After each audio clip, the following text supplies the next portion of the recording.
Alrighty, so it's kind of dangerous and risky proposition for people to be developing a survival game right now in the market. And I say that because we have a plethora of amazing survival games. DayZ, Rust, Valheim, and of course, 7 Days to Die. 7 Days to Die is a personal favorite of mine, especially when it comes to the zombie post-apocalyptic horror. Now,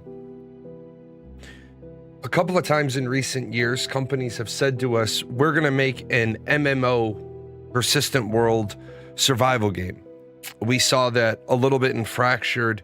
We saw it a little bit more in New World. We saw it in Once Human.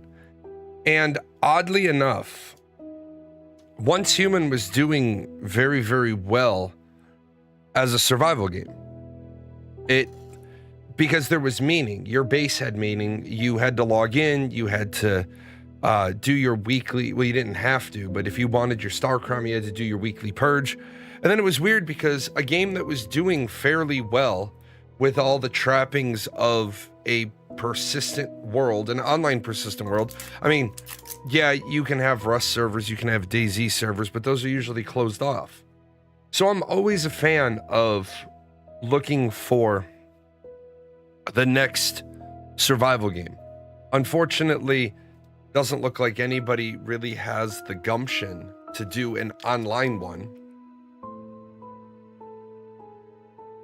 But video games aren't ruined by creators or developers. They're ruined by bean counters. The bean counters say, we need to make X amount of money and we want a Y return on investment, and survival games just aren't going to do it. So I took a little look around Survive the Nights, and I've changed my model. I used to kind of like preview the games for the first couple of minutes, like maybe 30 minutes, 45 minutes before I showed them. That's why you never saw me really say first impressions. I did some first impressions, but as I looked around, this game's been in a playable state for about 2 years. And when I first logged in today to Twitch, I saw that there were like 3 people in the category. And then as I pop into the category right now, there are approximately 0 other people streaming this game. Or actually there might be 1 other person streaming this game. Yeah, there's 1 other person streaming the game, and they are not in English. So not really that first initial high hopes, but we're going to take a look. We're going to see. It could be something. So we'll pop over here. I'll turn off my music because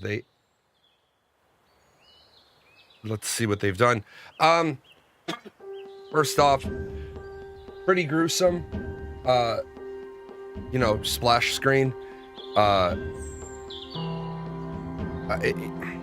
Little thing in the background, a hanging zombie. Always like those little things, like gives you kind of an insight into the developer. So many developers now, they're making a horror game, but they play it so safe. I think this looks, how many nights will you survive? Kind of gives me 7 Days to Die vibes. I don't know anything about the loop other than I know the night is supposed to be more dangerous, as it should be. Total ammo fired, total distance traveled, total deaths, total animals killed, total zombies killed, total nights survived. I actually like that. I like that statistic. Little tiny small things. Now, one thing I did notice about this game in their most recent write-up in the key mailer, and I, of course, at this point in the show, I have to do the public disclosure. I was given a free copy of this game for evaluation purposes. Joke's on them. I don't say nice things just because you give me a key. I did see, though, that they had put a lot of focus and effort into modding.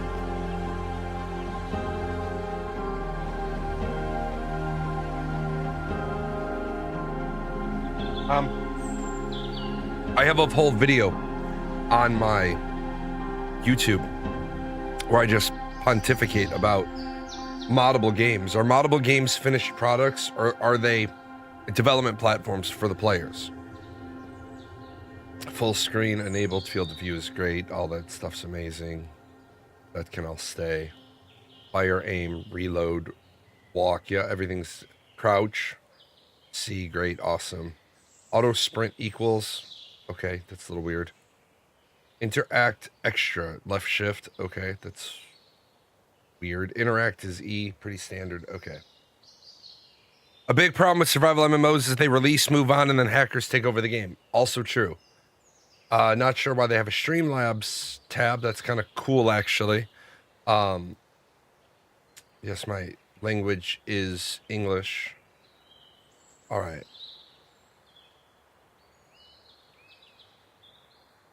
Learn the core concepts, gunplay and horde. Duration 30 minutes. Yeah, if you have a tutorial, let's do it. Clean your weapons to prevent jamming. I gotta flip that off of cogwheel. Do I want to? Yes.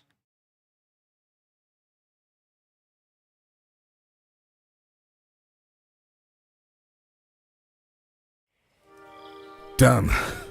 Last night was rough. I barely survived. If I can get through this checklist before nightfall, I might make it. This place feels defendable. I just need to focus. Finish these tasks and fortify the base. Go downstairs and pick up some wood. Okay, I do like a good tutorial. I need to stay focused on my task.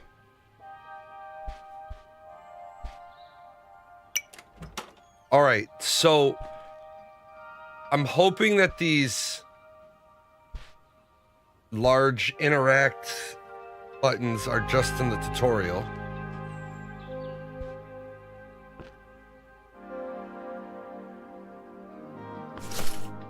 Oh my god, this is terrible. This is literally quite... I'm like walking through molasses. This is right off the bat bad. I need to stay focused on my task. Yeah, am I on the moon?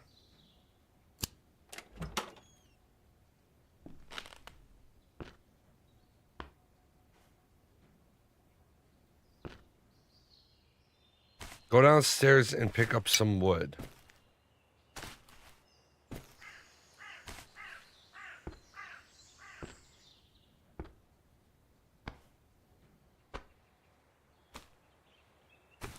Yeah, this is off.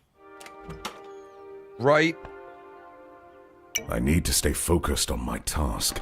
Right off the bat, I can see why this has got problems.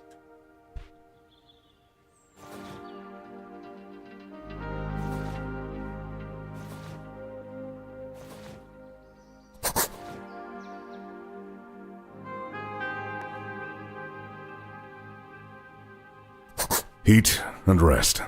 Simple enough. Fire always helps.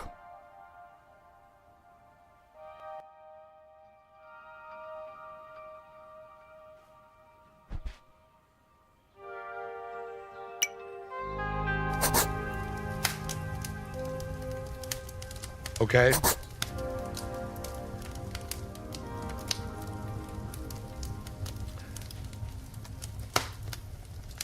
Pick up the empty canteen in the kitchen, fill it using the faucet. Okay. Good luck running from the zombies. I could crawl faster than this. But see, what I like so far is that I like the tutorial because it's in like the crawl, walk, run. Although I hope our movement speed gets a little better. Otherwise, this is crawl, crawl, crawl. But this is the piece that, like, Once Human is missing. It doesn't have the survival side.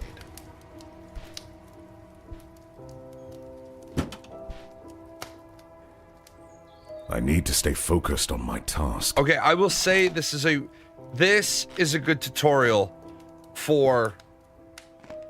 because it doesn't allow you to go off the rails. And I know a lot of players like to go off the rails. But if you're doing the tutorial, and I'll be the first to admit this, I get distracted. I like the fact it literally won't let me pick up the axe yet. It wants me to do the tutorial in order, which I think might be frustrating for some people, but those people could just skip the tutorial and get right into the game and then struggle to figure it out. I need to make sure this water's boiled. The last thing I need is to get sick. You're down to 1 can of soup, man.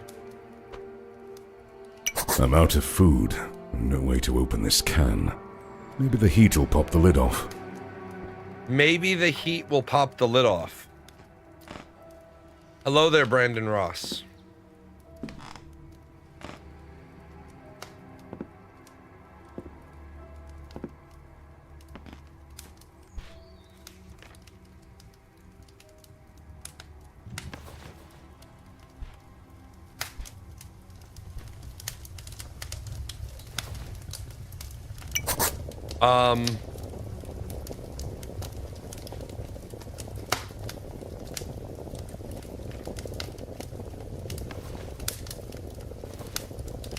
Okay.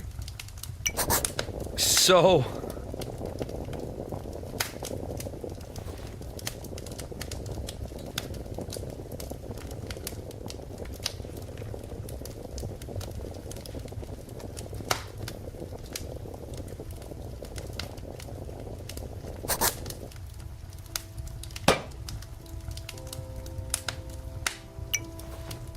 okay, I can live with that. That's goofy as shit.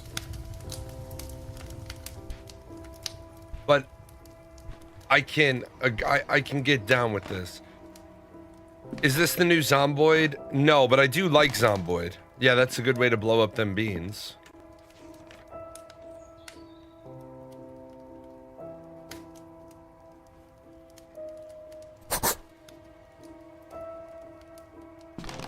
Let's see if it lets me get more water. Or if the tutorial's gonna be like, no.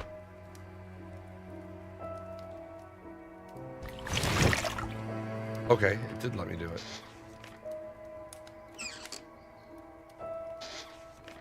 Okay, this... yeah, just grab those steaming hot metal objects off the stove and dump the content in your mouth, yeah.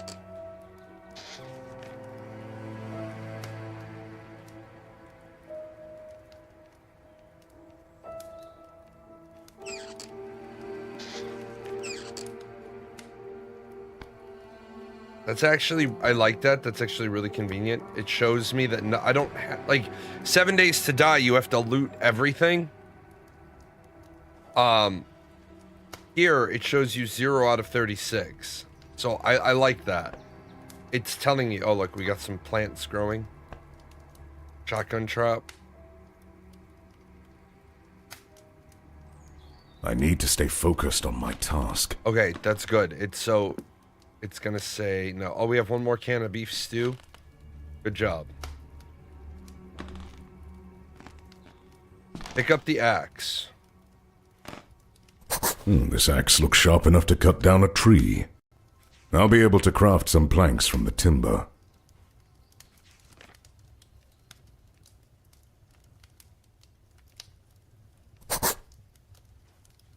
Okay. Chop down a tree. We're gonna do a little The Shiny. Here's Johnny.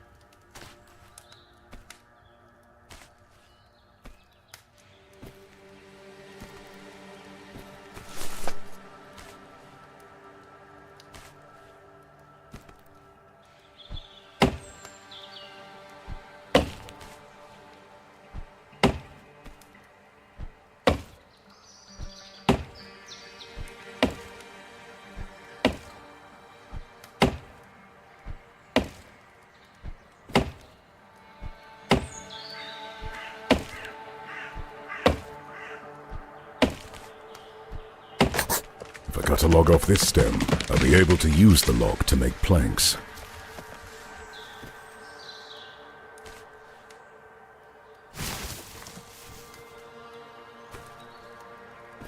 Yeah, nothing like chopping down a tree with a log splitter. Yeah.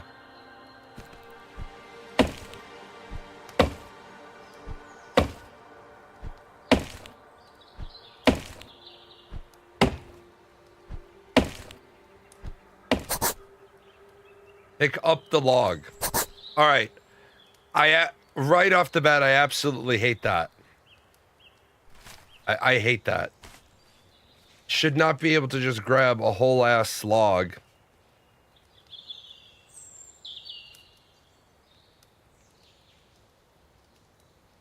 Open the inventory and open the craft page. Find the wood in the list and craft.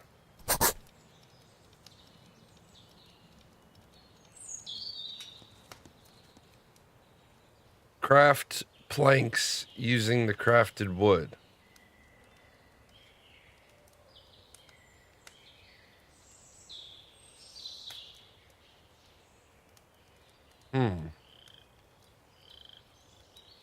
Plank. Craft 3. Rough planks, but they'll do. The window fortifications really took a beating last night. You wanna let me do it? Oh, well, okay.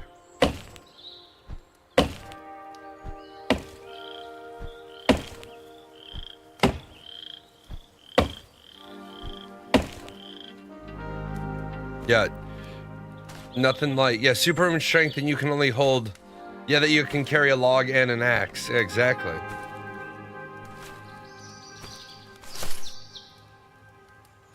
Whee! And in the zombie apocalypse, the Earth's gravitational field radically changes.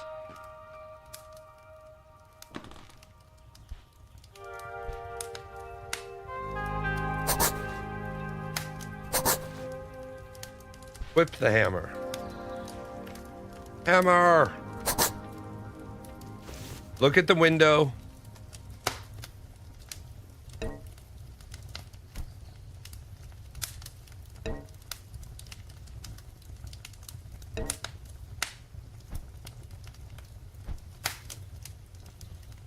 Oh, okay.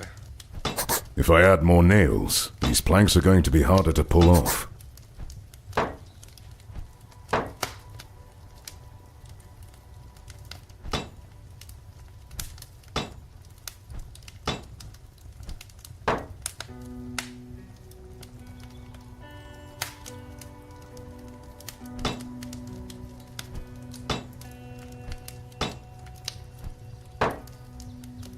Set the traps found around the house. Okay.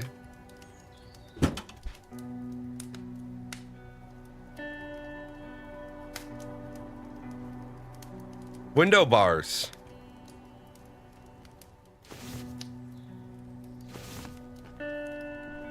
Interesting.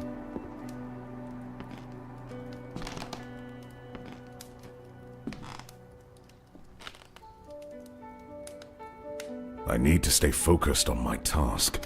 That's one of the traps. Oh, it doesn't mean.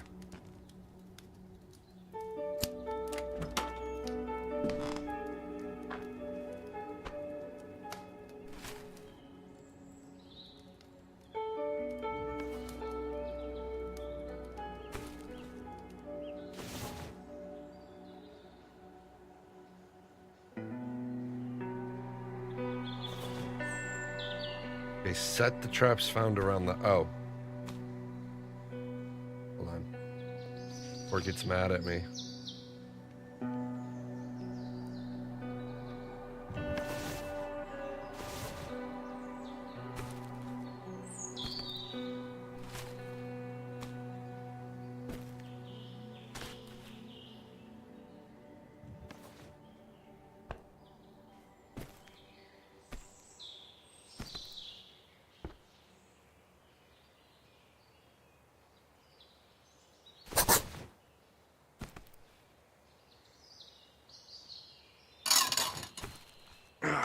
Oh, shit.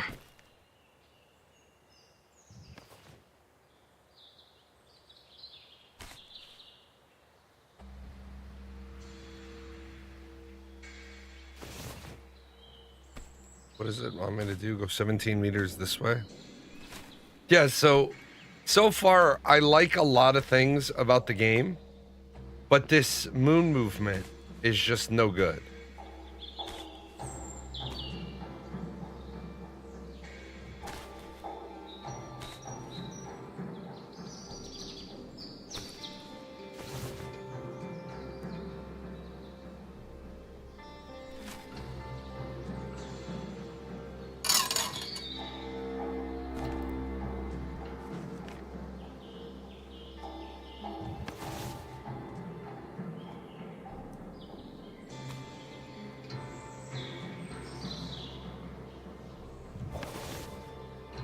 what do you want?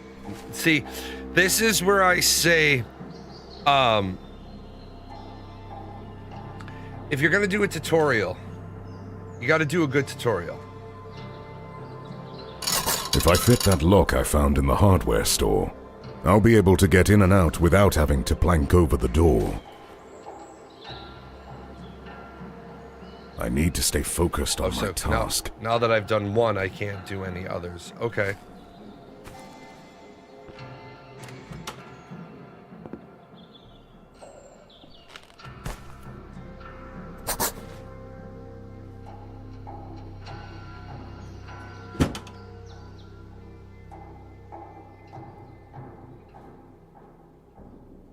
He started right as I was about to knock out, but wanted to see his thoughts on the experience. Removes the lock and puts... Okay.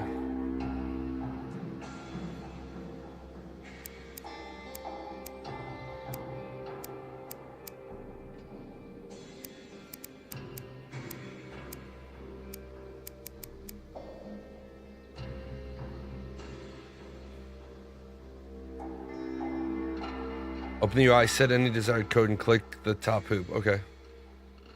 I can make this place a real home by putting down a sleeping bag. Stake my claim. So far, what I've seen is a lot of really great ideas. I would like to see survival games do some of these things the way they've done it. But the movement... Like, I'm not going to be able to handle the slow-paced movement in this game. I'm just not. I literally feel like I'm walking in molasses. But I love the tutorial so far. Yeah, let's put the fire trap just outside of the bedroom door. It's time to start using the weapons I've been saving.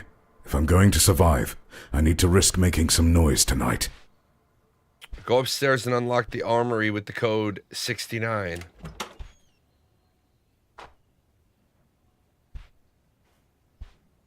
That must be a mod or a bug. I have no mods installed for this game.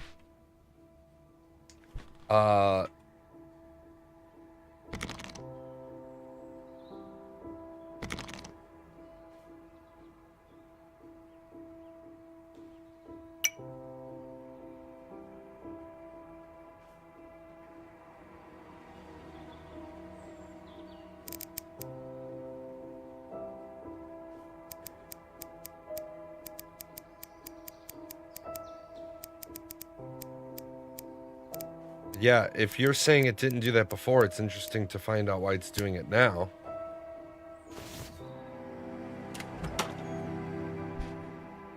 Oh, hello.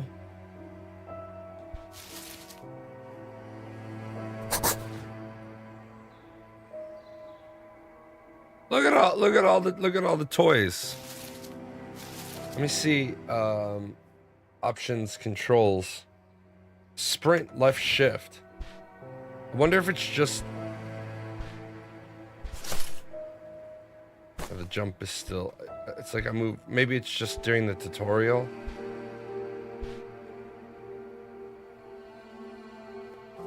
Equip the AR-15. Hello, the I want Ashes to be successful is here. How you doing, Jalan? Oh, Ashes of Creation. Holy shit. Let me just say, Ashes of Creation continues to disappoint, and just the absolute everyday way they handle every single thing. I need to stay focused on my task. Ashes banned like 2,000 accounts for cheaters because they have a gold seller problem. And I remember back in the day when they said we were going to put all of our gold mapping anti-cheat stuff in at the very beginning so that we wouldn't be like every other company trying to do anti-cheat at the end. Well, like everything else, it's going to be installed on Tuesday, right? The cleaner the gun is, the less likely it is to jam. God, no. Okay, I'll let it go because it's a video game. That's not how you clean a long barrel rifle. In fact, that is how you never, ever, ever clean your long barrel rifle. You don't ever put the cotton... First of all, you never the fuck ever do it while the weapon's assembled. But you always push out the barrel, not down the barrel. Because if there's anything in there, you're pushing it back towards where you don't want there to be a lot of powder. And a lot of residue.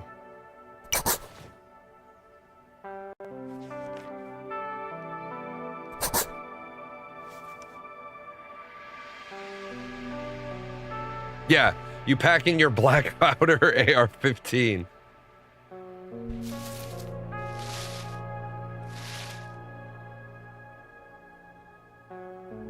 I know the power station still has power. Let's see if the breaker panel will turn on.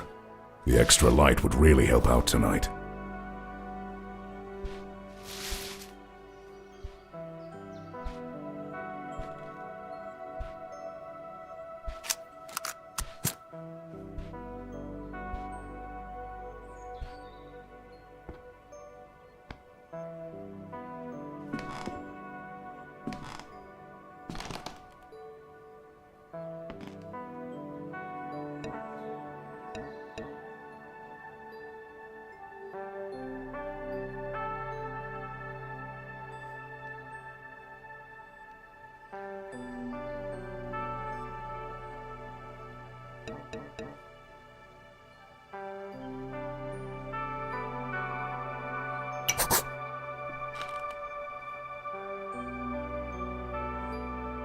That's it. There's no more time to prepare.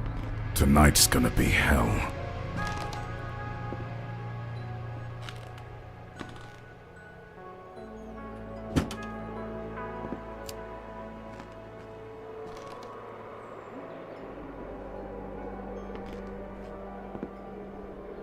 Yeah, nothing screams, here I am. Like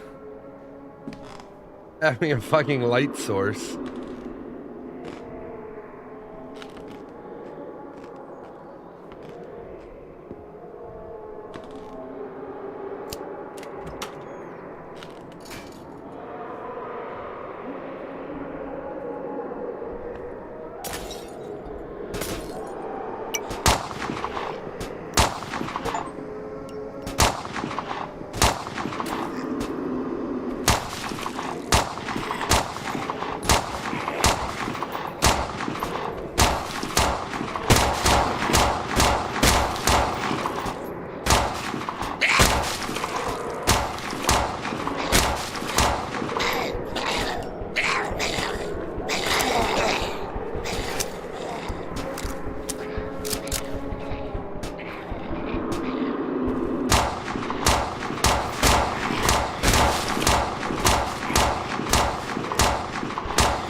Okay, so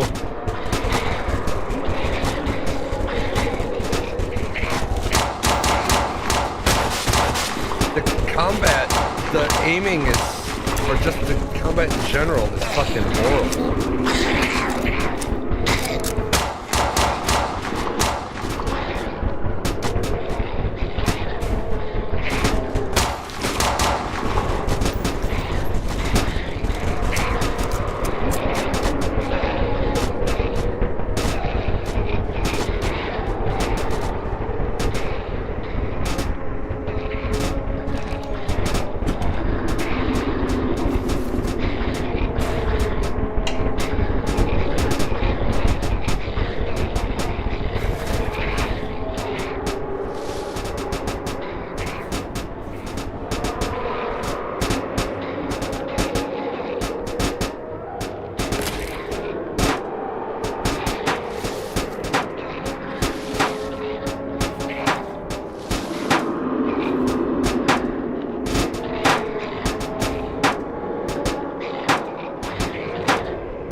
entire game is slow motion. I just checked videos. Playing the tutorial is working fine for them too. I played early month. That's interesting.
Yeah, those damn zombies always find me at night.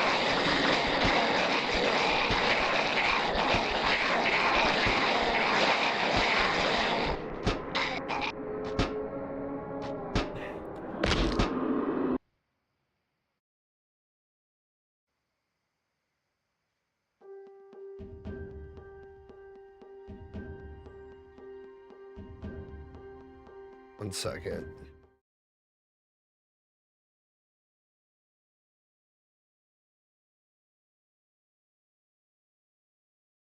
Okay, so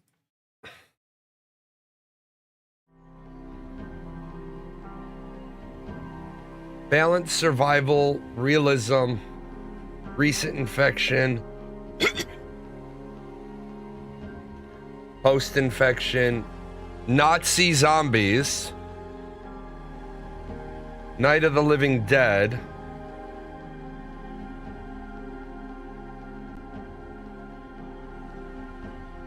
Seven Days to Try.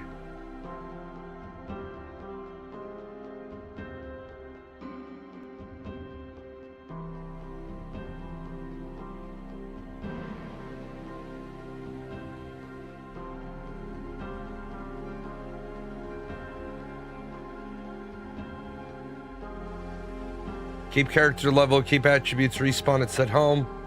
Lose character level, lose attributes, random, small point, no loot, respawn. Since we're just figuring out the game, let's play it this way.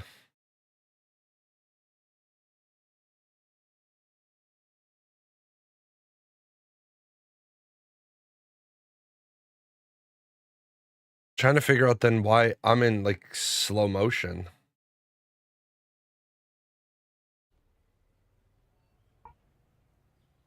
$20 points available.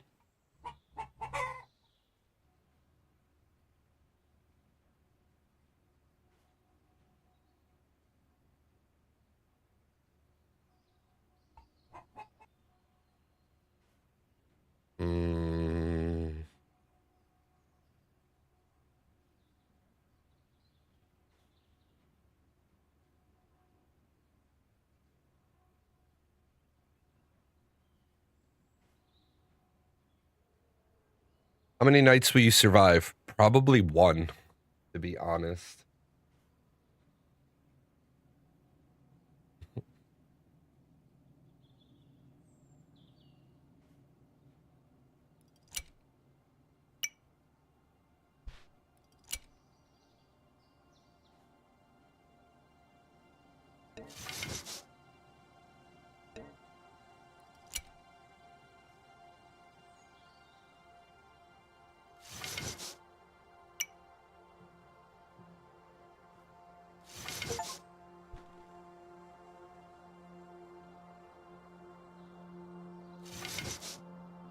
So, options, general, language, controls.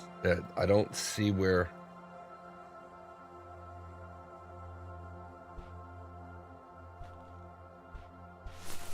Yeah, I don't see why I would be in this slow motion, Moonwalker sort of mode. If you said you played it and it wasn't, and other people haven't. I have no idea then. That's bizarre. I could see that then directly contributing.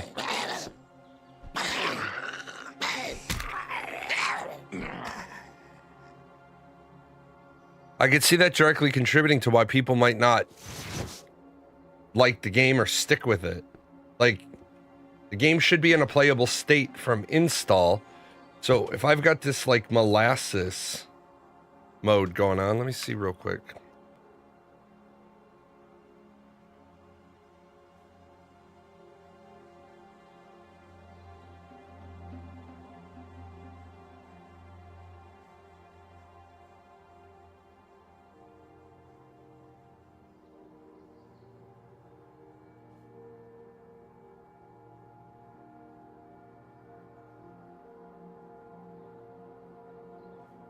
Yeah, I have no idea.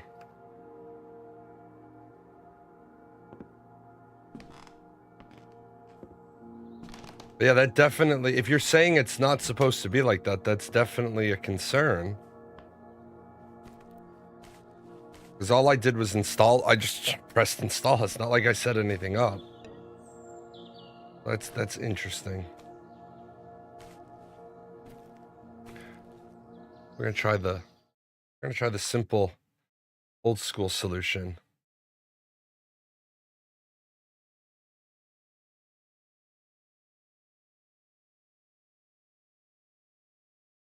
Gonna try restarting it, you know, kick it.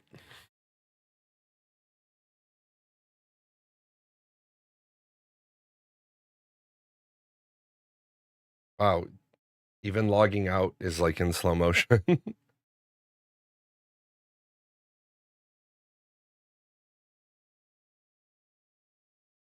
Yeah, it won't even disconnect me.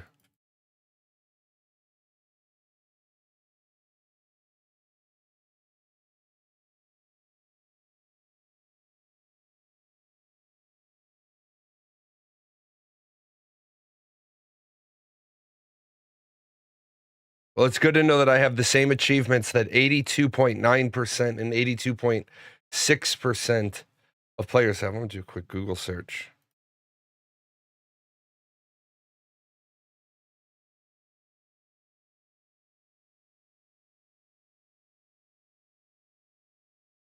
Um,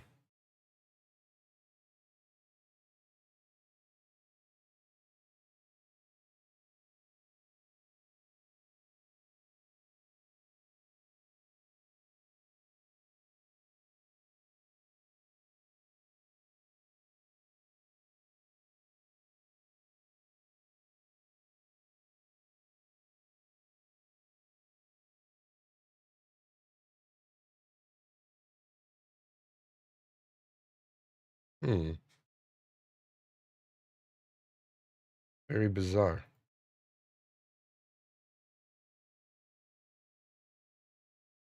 And I know this is the machine I just got back from being rebuilt, and it works fine. All the other games I've played have worked fine. Swear to God, if anything's wrong with my gaming machine and it has to go back to them again, I will. That will be the last time I order from Origin. Then.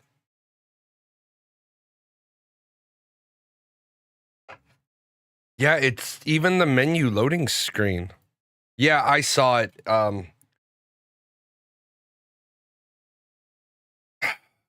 We're gonna be at war here by the end of the day. Probably by the weekend, we're gonna be at war. We evacuated non-essential personnel out of Qatar last night.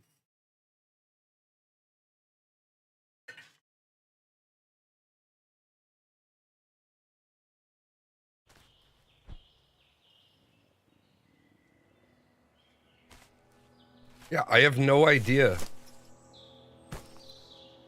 I have absolutely no idea why it's playing like this.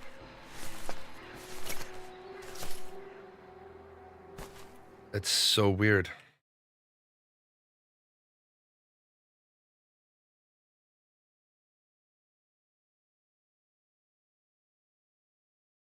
That is bizarre as shit. Yeah, let me check something else real quick.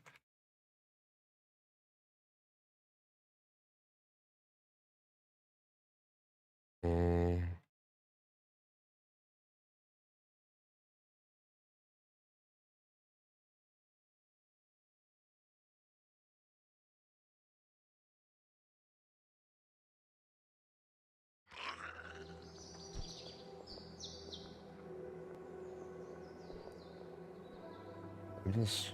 Video settings.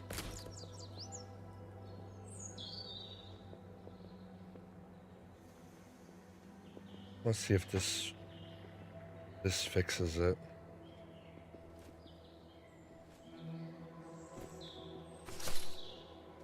No. Even putting it on low settings. So I have no idea.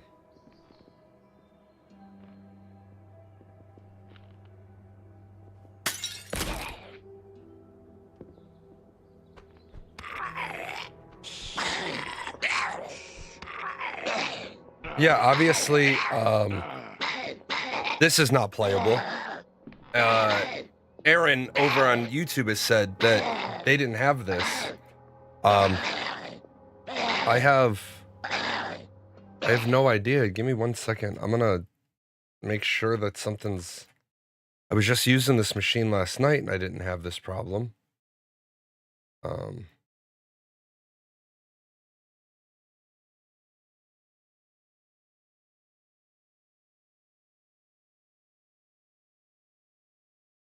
Let me load something else real quick.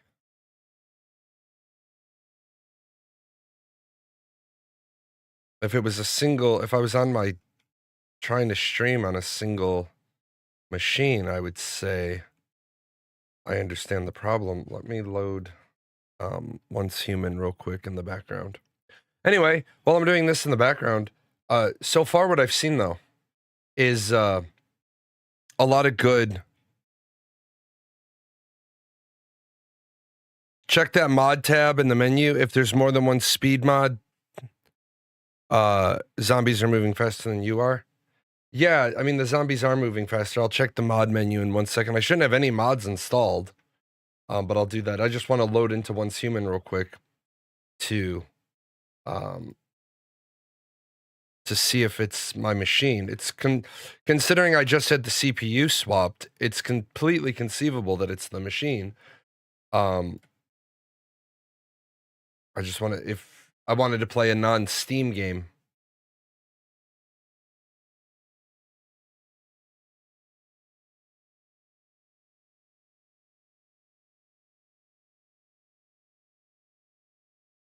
Real quick, come on. Okay. So, just so we're sure that it's, because then I'll go and I'll check the mod tab. Oh yeah, so obviously it's not my machine because that's not in slow motion. I have spring legs on, that's why my jump is a little weird. But no, so that's working fine. Up, back out. What'd you say? Go to the mods tab.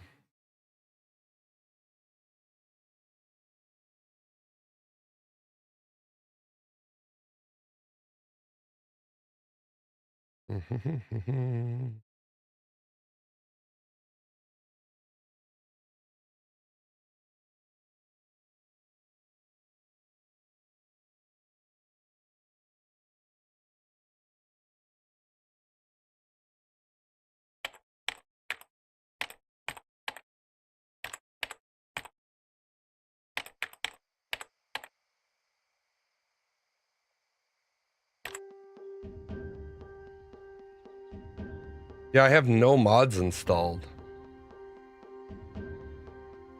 So it's kind of a shame because although this doesn't look like Game of the Year,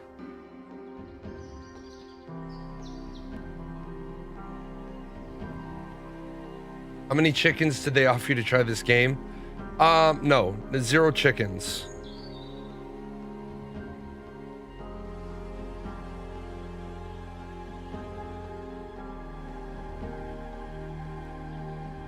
Zero chickens were offered.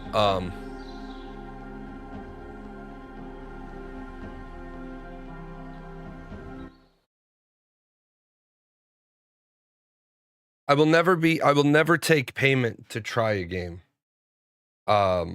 Because if I take payment to try a game, there's that like expected I'm gonna say nice things. And I'm not gonna do that.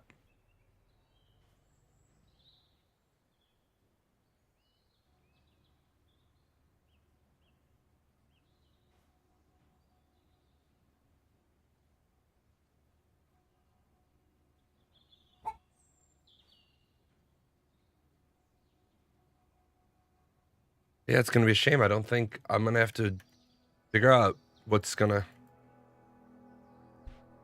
Yeah, look at that.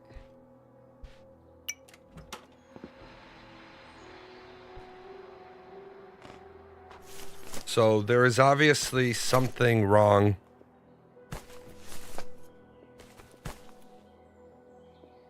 Yeah, there were no. I had no mods installed. So I have no idea what's causing me to be jumping like I'm on the moon.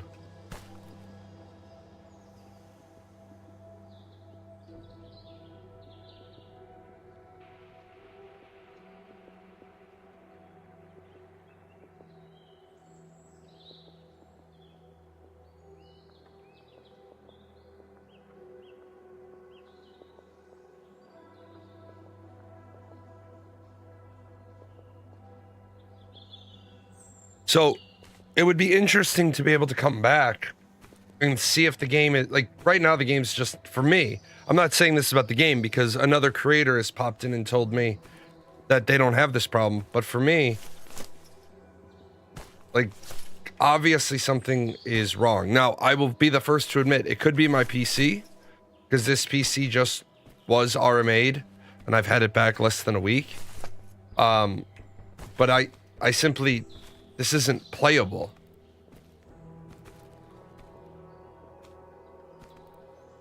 In the current way this is just not playable in the slightest.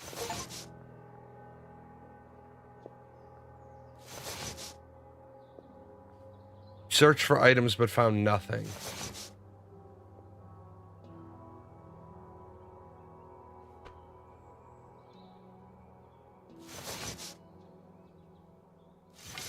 We found 1 wood. So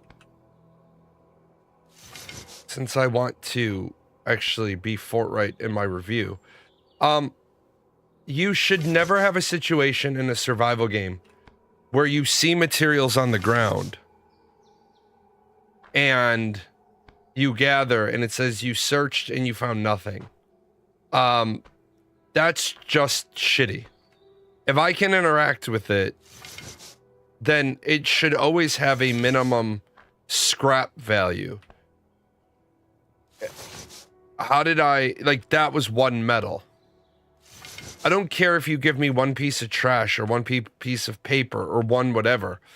But if I see if I can interact with it, it should turn into materials of some sort. Like all that stuff and you found nothing.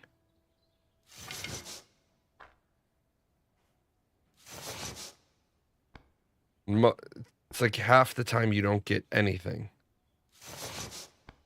And some of the time you're getting like 1 wood to 3 wood. So it's not awful. If you don't want it to yield anything, don't put anything. Yeah, even the leaves are sort of floating in midair. Yeah, so I have no idea. But if a non-Steam game is working just fine, it's kind of indicative that it's not the hardware. What if we...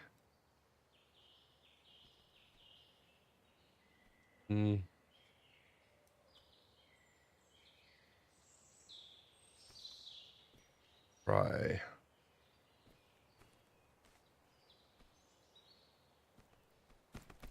Oh, there we go. So it was full screen mode that was pain in the ass. Gonna let me full screen borderless. Yeah, it's when it's in full screen mode. If I go into windowed, that solves the problem.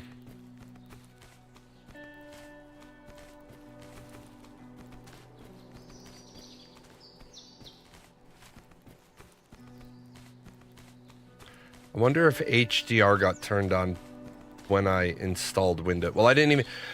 Can I just say that Windows is the biggest piece of fucking trash software ever? I hate Microsoft with a burning passion of 1,000 dying suns. I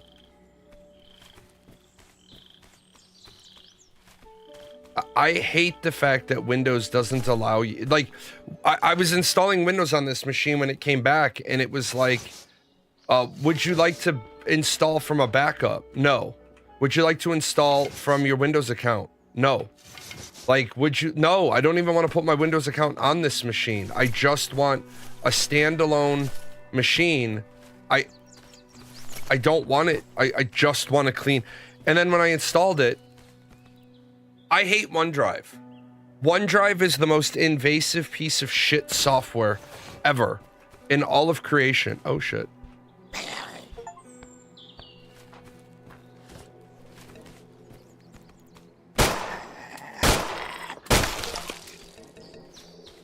Like, Windows pisses me off with that OneDrive shit. Because you uninstall OneDrive, and part of the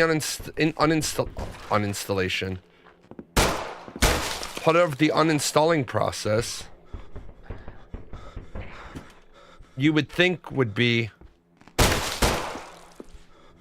for it to reset all your directories back to standard. Nope, it doesn't do that.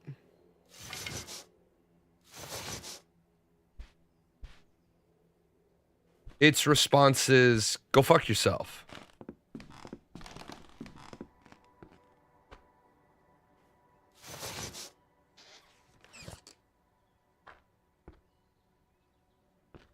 All right, so I will say I noticed one thing. At character creation, I put extra points into gathering or harvesting, and that seemed like it was a smart plan, because now I can harvest everything.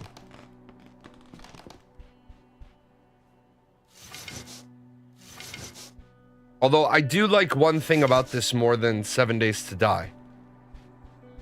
Problem that I have with 7 Days to Die is not enough inventory space. Okay. Craft, woodworking, link wood. F6. One problem I have with 7 Days to Die is the realism level of I make a hammer out of a stick and a stone and some grass. And then with that first hammer, little stone hatchet, I can knock down a whole ass tree. And then with that little hammer, I can make a whole fortress. It takes time, but I can make a whole ass fortress with just this stone hammer and some trees. I like what I saw earlier in this game, where you needed a hammer, an actual hammer, and then nails. I thought that was good.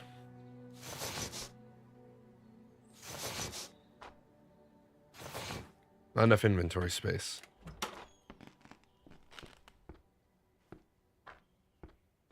Suppose there's a hammer upstairs, so I can, like, board up some of these windows, huh? Yeah, I have water. Water will be good. I have a toilet. Anybody remember 7 Days to Die? Best place to find a gun was in the toilet. Always made me smile. Harvesting skill. Oh, can't harvest that.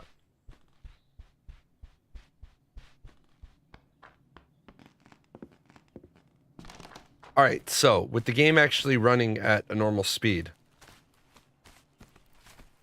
I can live with that.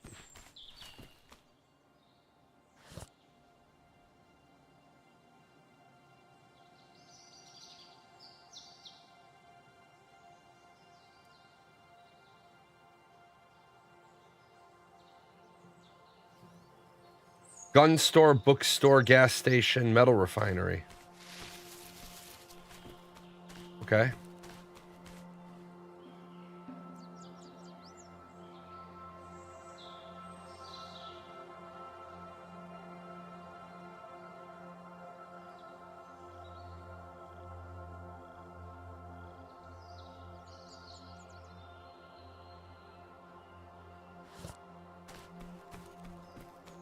Never played 7 Days to Die.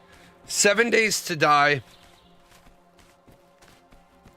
in my opinion, is the best casual post-apocalyptic zombie survival game. I say there are features about Rust, DayZ that I think are better, but Rust and DayZ I wouldn't say are for casual players. Now, of course, if you're playing on your own private server, invite only, you're not dealing with strangers, you're not dealing with randoms, a little bit different of a scenario. Nice thing about 7 Days to Die is you can set the game up. You can, of course, buy your own server, but you can also, somebody can host and other people can join. It worked out kind of nice. We have 2 copies of 7 Days to Die, so we set up one of the computers. I will set up one of the computers as the host, and then the character just stands there, doesn't do anything, and then everybody else can go into that machine. It works out pretty well. So far, I do like the thought that they've put into this town, this game, this map. Old Town. Oh, that's cool. I like that.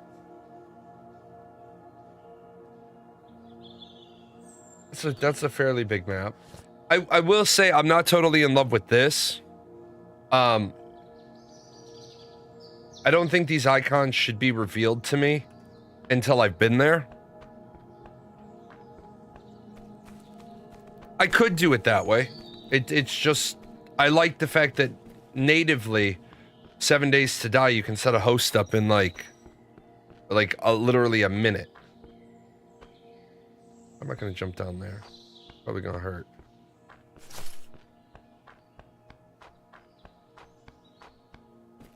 I mean, of course, the problem with having a host machine is if other people want to continue on in the world and the host isn't home to turn on the machine, or the host turned the machine off, then everybody's kind of stuck. I do like persistent servers for that regard.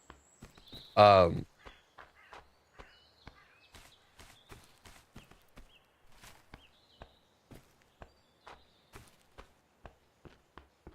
so far the quality of this is, now that we figured out that it was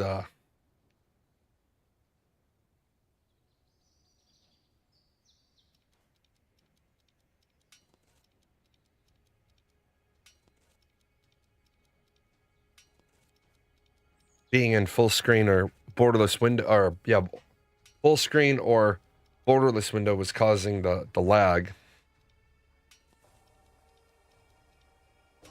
You don't get XP for making planks. Good to know.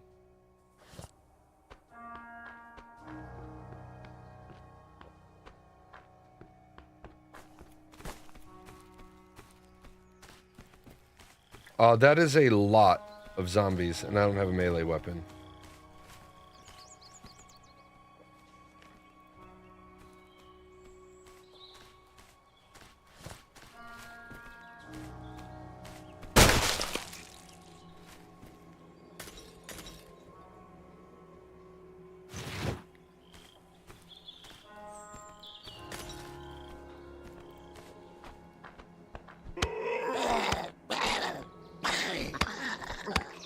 Look, man, you're not an ICE agent.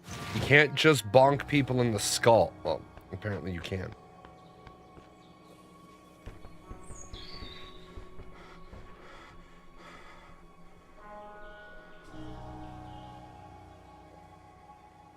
You need a 5 in weaponsmithing?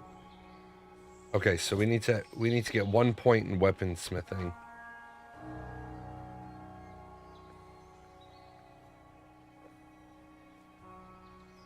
Yeah, we're gonna need to. I need to get a point in weaponsmithing. How's the game? Now that I figured out what the big problem was, the game is fairly good.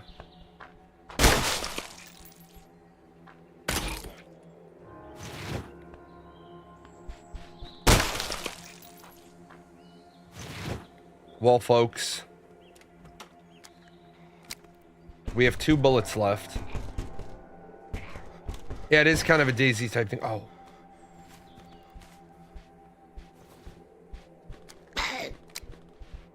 We have 5 whole bullets left.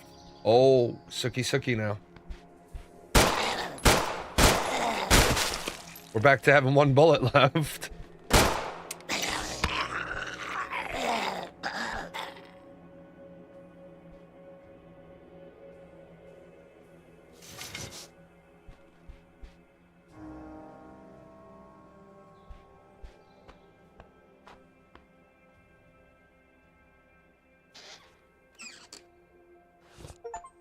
Okay, so mental note.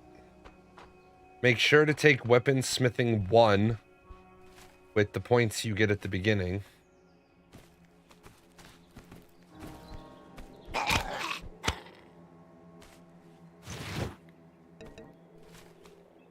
Hey, a pool. Oh, it's empty. Oh, it's kind of gross.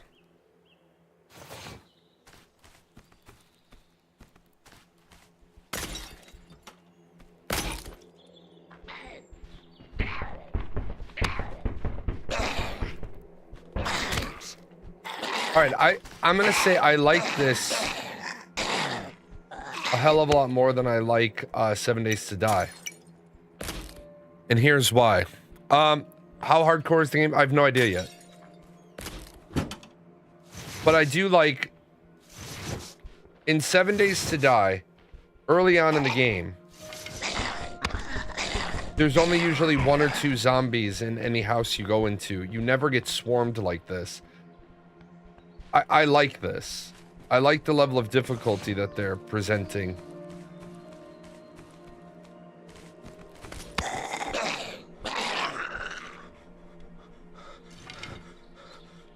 Well, they're being able to just spank a zombie with the, you know, pistol.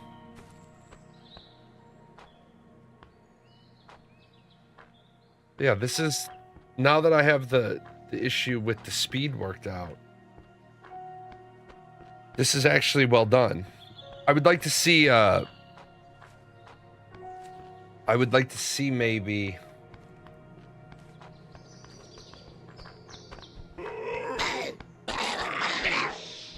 further into the game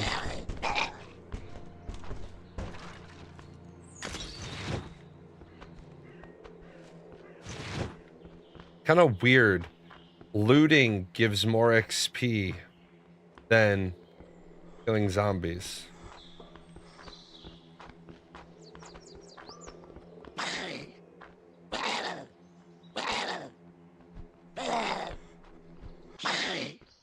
Alright, so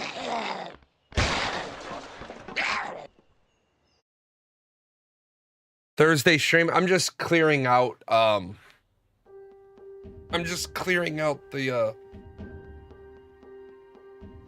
shenanigans. I owed them a review for this game. So far, I'm not gonna say it's amazing.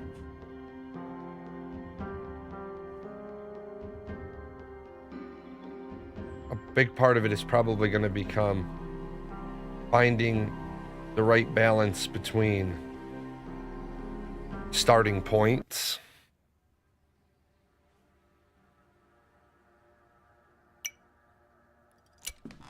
I will also say, although it bothers some people. I'm a big fan of only having one life in survival games. I know a lot of people don't like it. You get 20 to start, and then you get points at level up. So I'm not a fan of having multiple lives in survival games. I know some people would say I would never play a game where I only get one life, but I think the very nature of a survival game, I wouldn't call it a roguelite at all, no. Not in the slightest.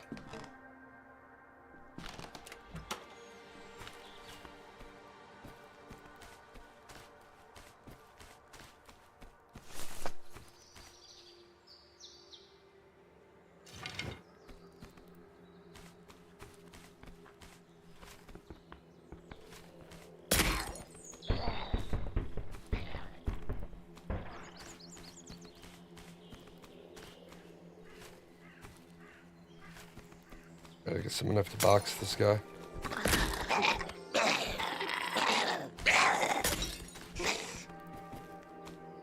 Yeah, Daisy is one life. Rust is respawn. 7 Days to Die is respawn. Wow, what is that? A clown car?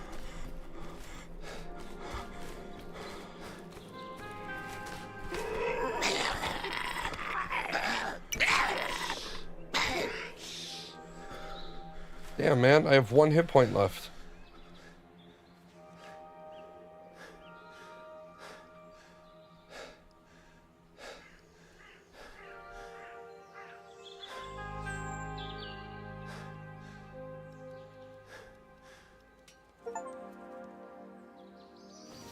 Oh yeah.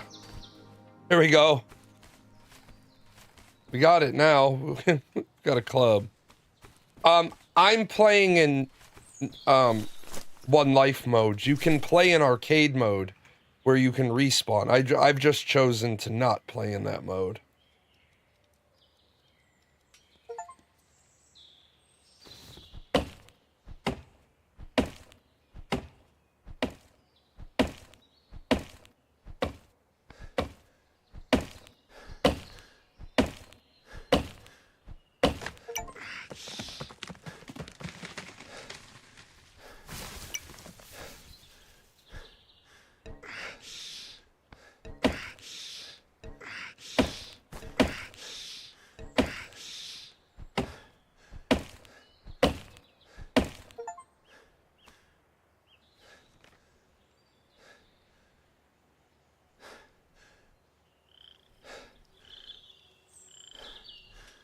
Okay, so yeah, from the looks of it, you do not want to start. You want to start with some crafting abilities. It almost seems like you want to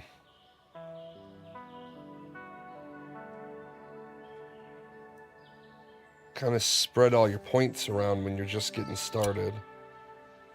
Not try to go too deep into anything.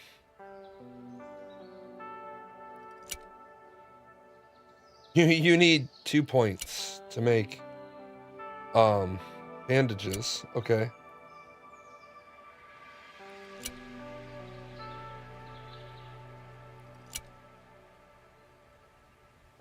You can make arrows, but you can't make a bow. You can make a nail bat.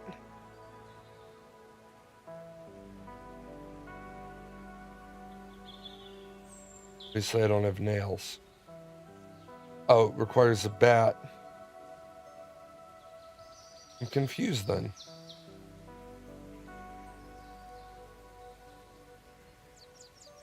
I can make a nail bat, but I have to find a bat. Okay.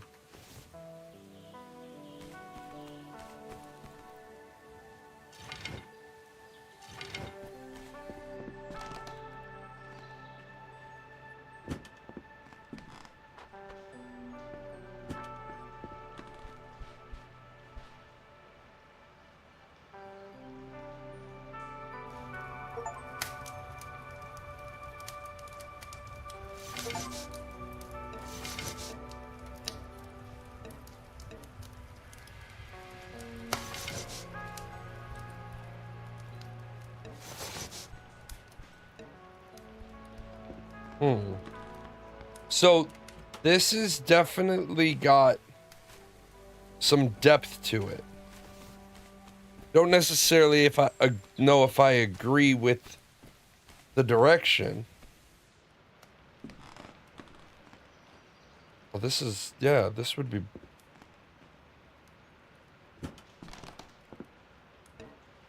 Yeah, that would be more defensible. I just gotta find nails. It is multiplayer. You can play with others, yes.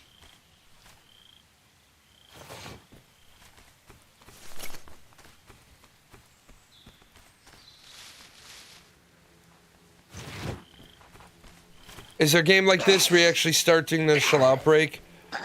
I know Project Zomboid has a week 1 where things spiral out of control after a few days. There is, in this, there is, yes. One of the scenarios is week 1.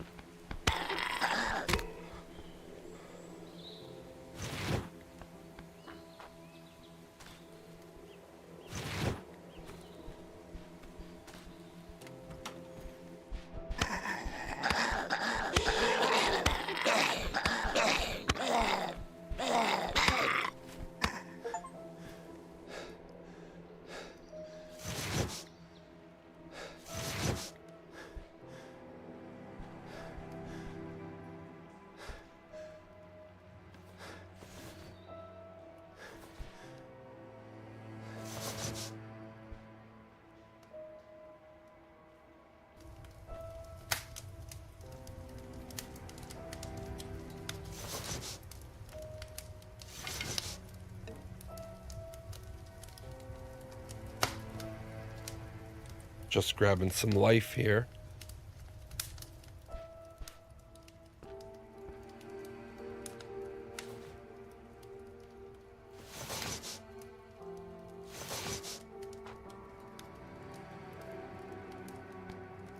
That's a good question. Does the week 1 have the people walking around?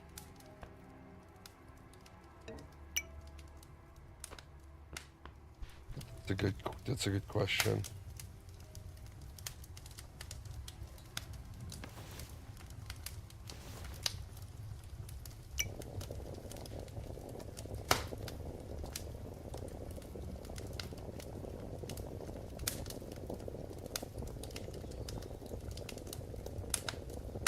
Weird that you can just cook the food on...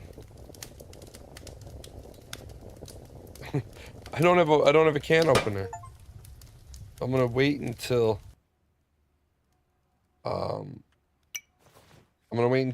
the top pops off the can of baked beans. Also, I can't get water because I need a canteen, but I can't just put my head under the faucet. Do you want to tell me why that wouldn't work?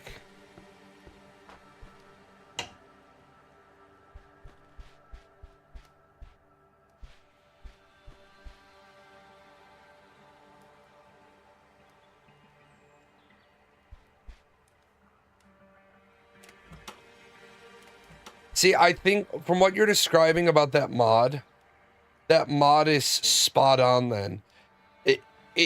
That's what you need. Like, instead of starting a zombie apocalypse game where the world has already gone to shit, a zombie apocalypse game should have a start where society is normal. And then you start off, like, the way you could do that is like the tutorial and just make it so the character has a fixed amount of cash. So what they decide to buy is what makes their life easier or harder in the initial hours of the game. I think that would be a great direction to take. I will say this. I love the fact that this is so damn dark. Like, too many, like, I love the fact that I'm stumbling around here in the dark. I really do. too many games, the nighttime isn't really to be feared. And yes, I do understand the reality of the world. If you were to have no light pollution, then you would be able to see a lot better at night. Where I live, I for the first time in a long time, I live in a place that I enjoy, because when I go out at night, we don't have too much light pollution here. So when I'm sitting in the hot tub, I can look up and I can see the stars. For years, I lived in places with so much light pollution, you couldn't see the night sky.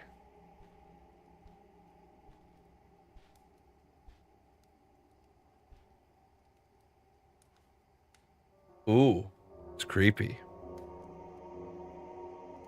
Sometimes it's hard to play survival games because I've got two bright lamps in my face.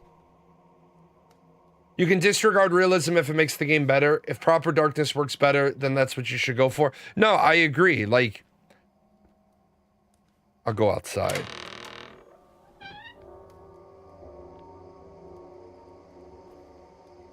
Like, that's pretty good. That's pretty good realism. Given the moonlight. Now, I left a fire burning over in that house. I'm interested to see. Oh, that's sorry, distracted by whatever those lights are over there.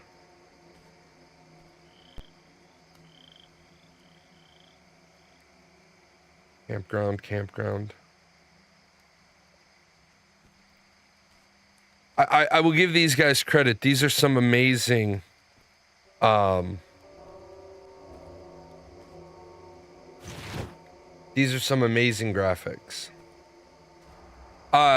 Would be nice in multiplayer games as well, but people just adjust their gamma. Yeah, we talked about this all those years ago when I was covering Ashes of Creation. One of the ways that you can stop people from manually adjusting their gamma is you require players to carry a light source. And oh, I like that. That's a cool effect.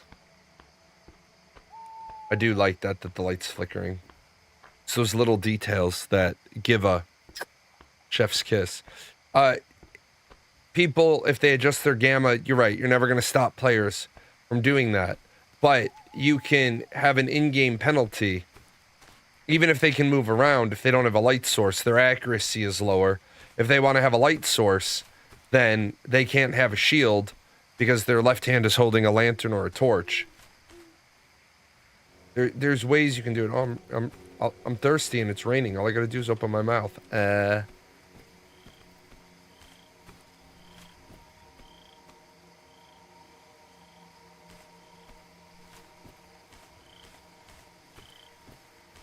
Personally, I thought a Walking Dead MMO could have been fan-fucking-tastic.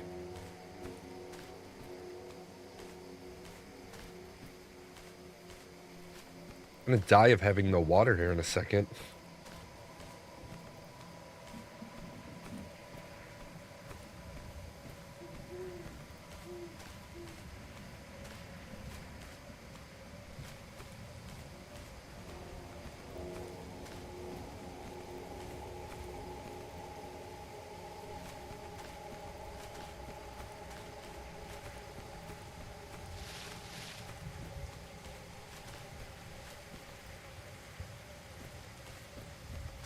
This is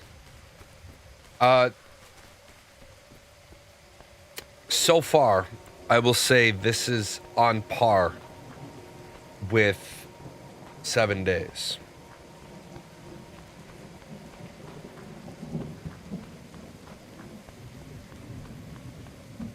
There was a crappy Walking Dead game years ago. Yeah, there's been a lot of crappy Walking Dead games, but it's like Ashes of Creation gave a lot of us hope for like the game that we've been waiting for.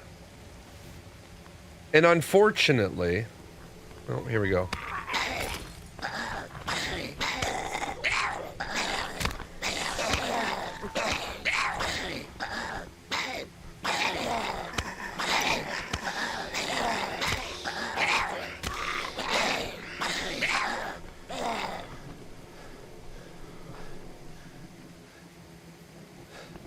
Oh. They got stuck on their friend.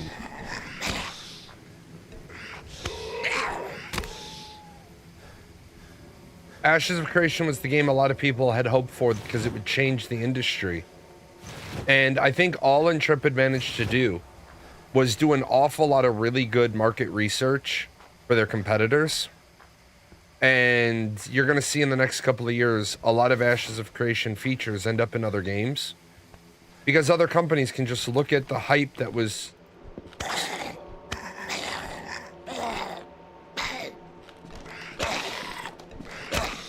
can look at the hype that surrounded some things and build off that hype.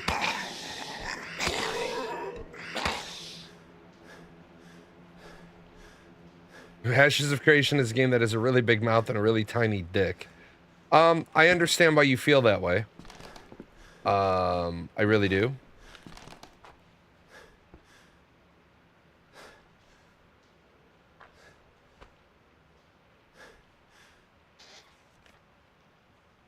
Come on, guys. I need liquid of some sort.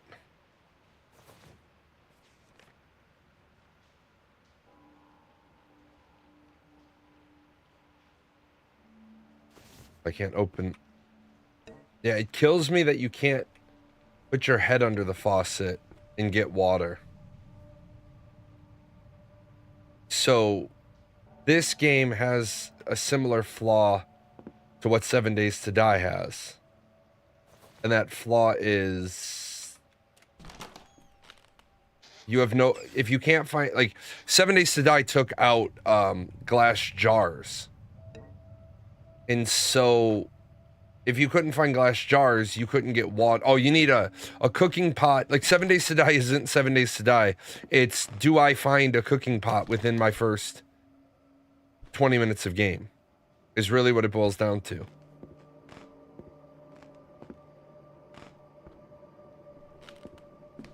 Because if the answer is no, you die.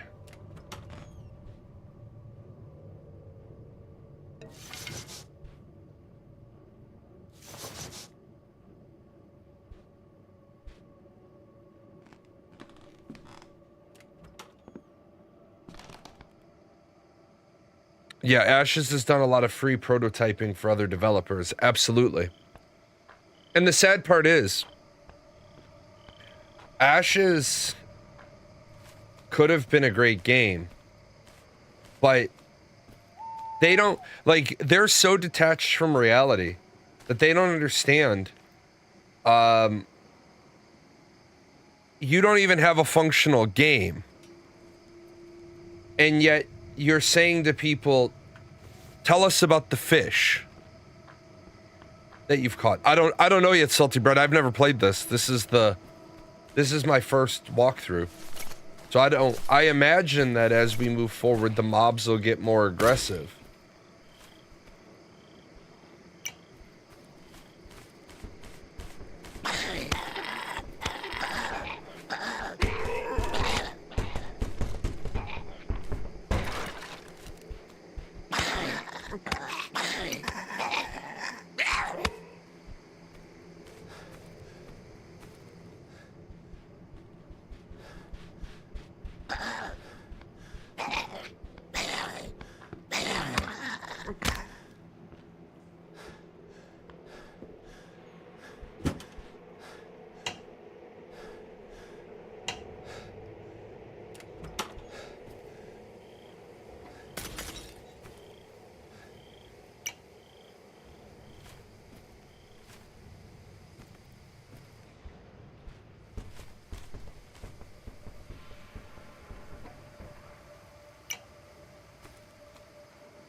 But how quickly you want a proper base in this game? I would say almost immediately.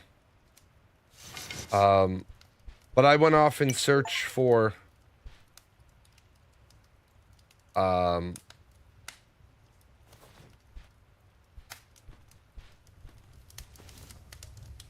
went off in search of like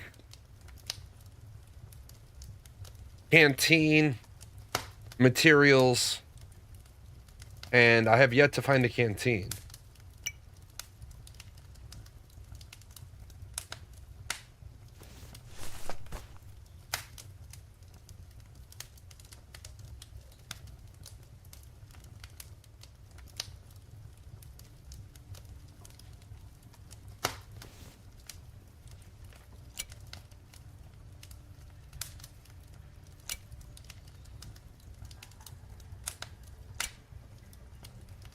So, I can make some stuff, but I still need... I can make a sleeping bag, but I still can't make... Oh, I can make a canteen. Oh. That would have been fucking wonderful to know.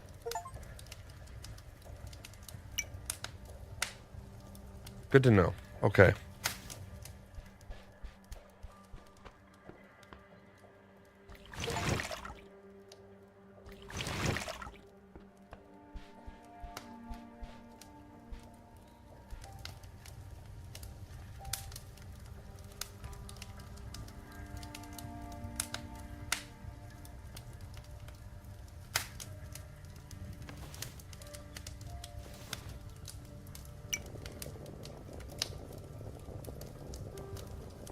So that actually works well. As soon as this is done, I will have water. So now that I have everything I need, I could theoretically base around here.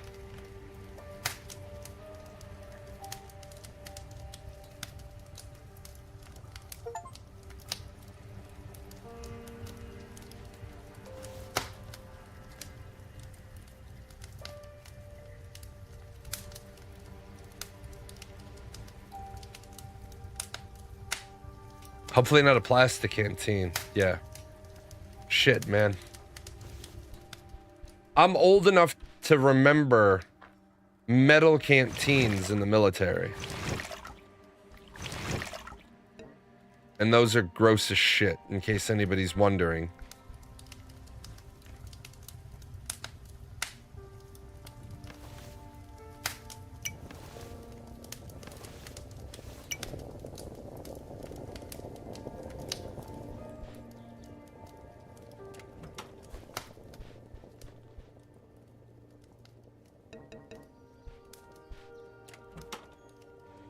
No worse than the hose we used to drink out of as kids. Nah, I agree with you. Okay, I haven't quite mastered this yet. Breaker panel require... Okay, turn you off.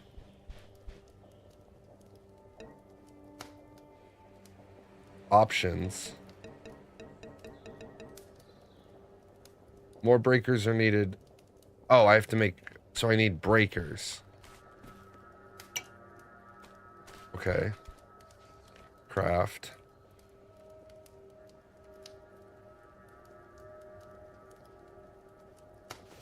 Well, I can't make breakers. I have to find them. Okay.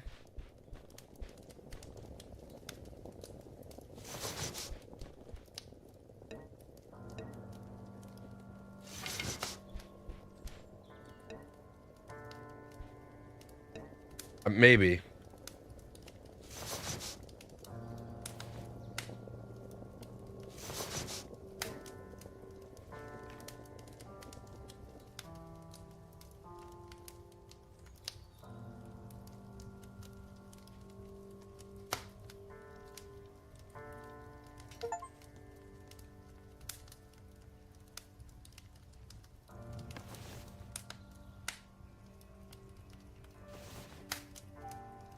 Oh, you can't place the sleeping bag on realism because you can't respawn.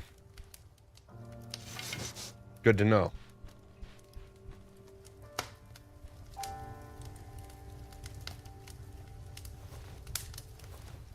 Oh, all my water boiled off?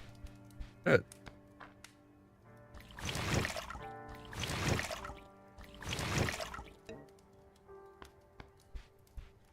Salty, you keep asking me questions, man. I only had about a 30-minute head start before you showed up. I have no idea. I saw what looks to be like some cities. Yes, I have a map.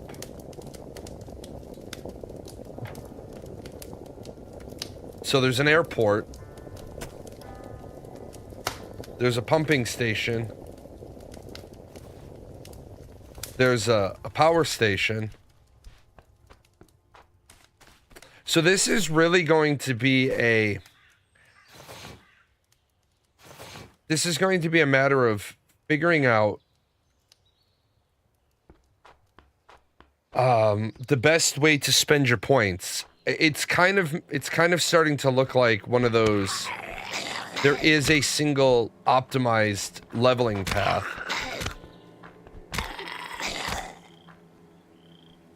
Like, for example, since...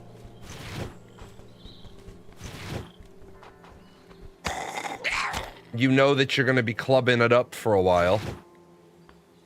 You're going to probably want to put points into melee.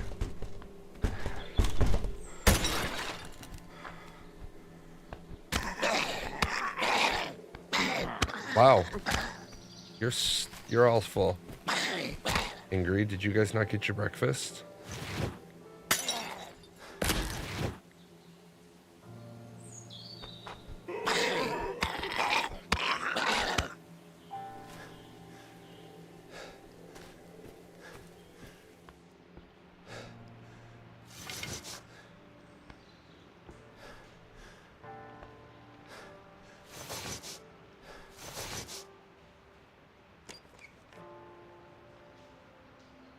Oh, that's cool.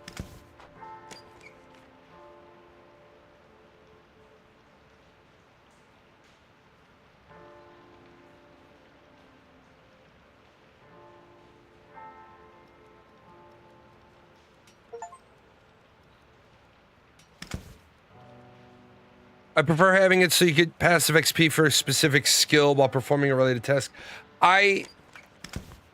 Okay, so I agree with you for a certain amount, but I think there needs to be a hybrid system. I do agree that the more trees I chop down,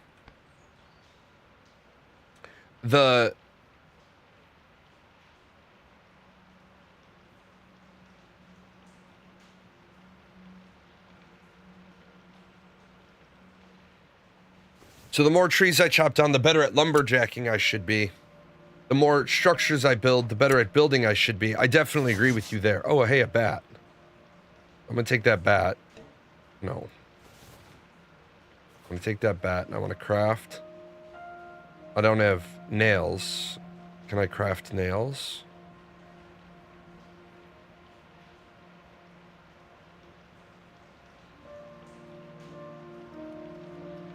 So I do agree with you. I think that where games kind of fail is that putting a point into something doesn't feel as, like, some of you are going to hate me. Putting points into something doesn't feel as good as, oh shit, I'm making 500 nails at a time. Hot damn, that's a lot of nails. Didn't even see I made that many nails. Oops. But I think there needs to be a hybrid between you just straight putting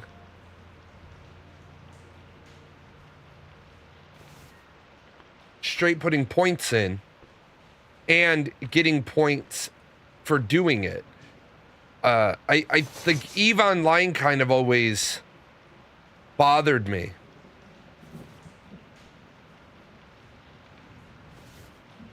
Because, for example, a person who has never flown a battleship before but has been passively skill training all the battleship stuff.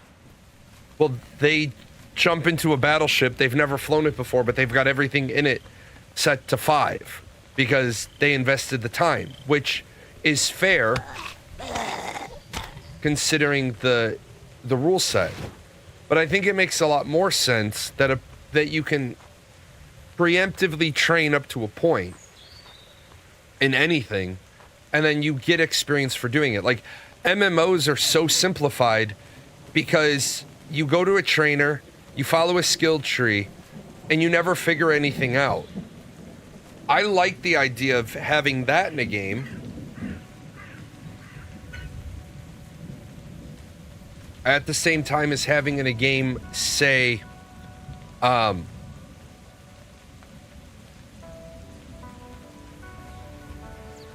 you can make your own, you can create your own spells.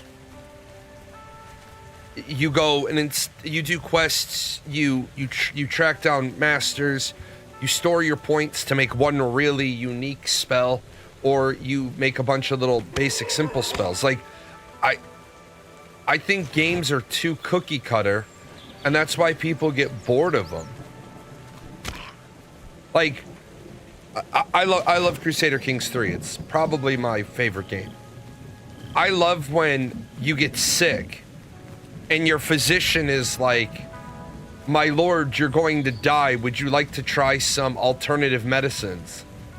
And you're like, "Yeah, because all of my kids, my name's Jeff." Oh, hi. And so your physician serves you meat, and now you get the trait cannibal.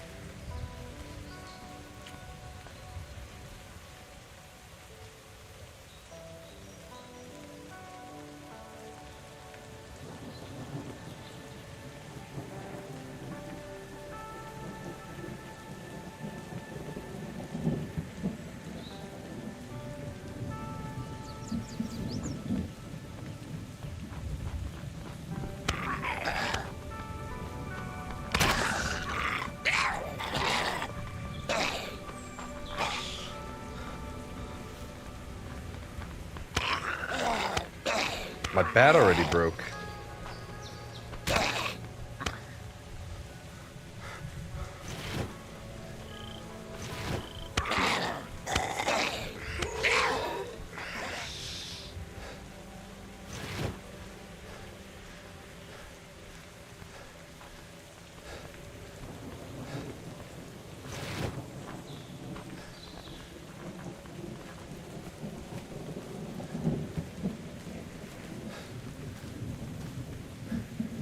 Well, these guys don't give up, do they?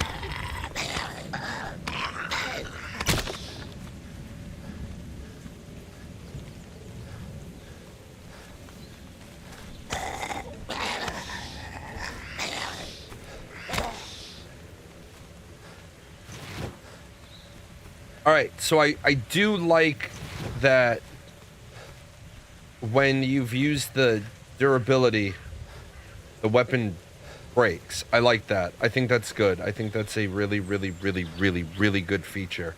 I know a lot of people don't like that in games, and I get that. But when you make something, I don't know if you noticed, I was looking for the repair feature. There's no repair feature on the weapon. I know for firearms in the tutorial it teaches you to clean them.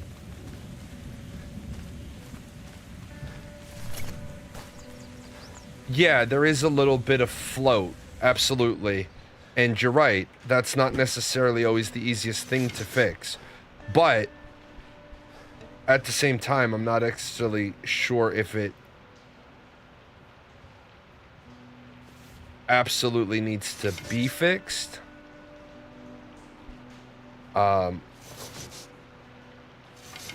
What is the juice worth the squeeze?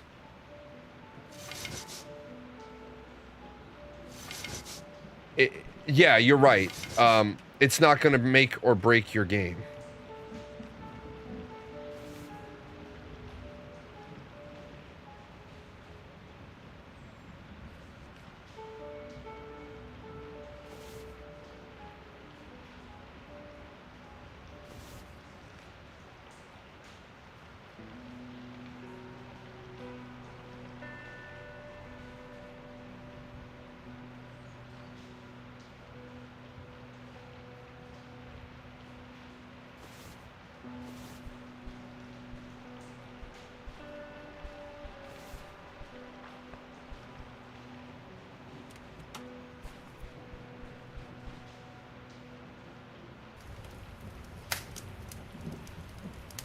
grab a little life while I'm here.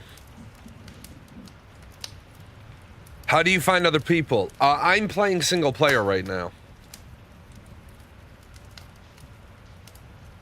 So I cannot answer that particular question, but I do know it is multiplayer. Now, whether or not you create a server and people join it, or you join a server, I don't have that particular factoid. What the hell is with the back of this house? Okay.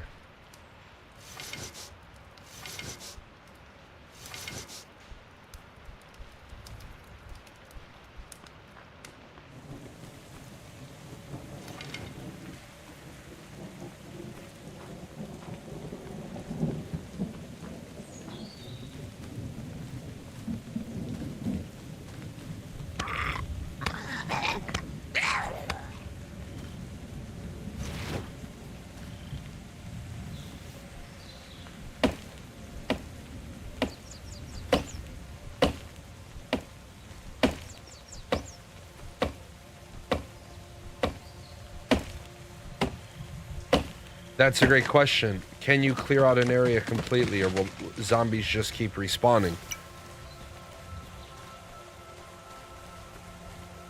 That's a great question.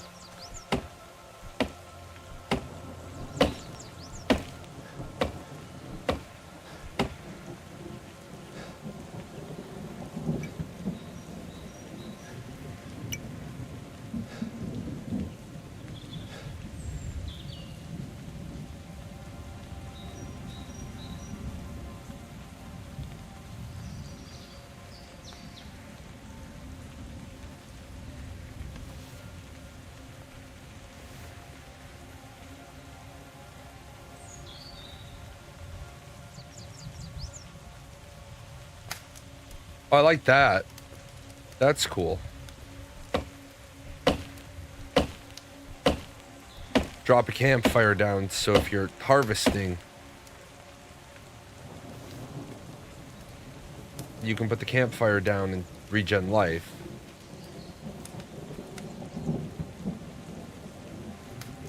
Doesn't look like I'm going to be able to. Wanted to pop up the next level so I could increase my woodworking. Try chopping down trees instead of chopping up trees.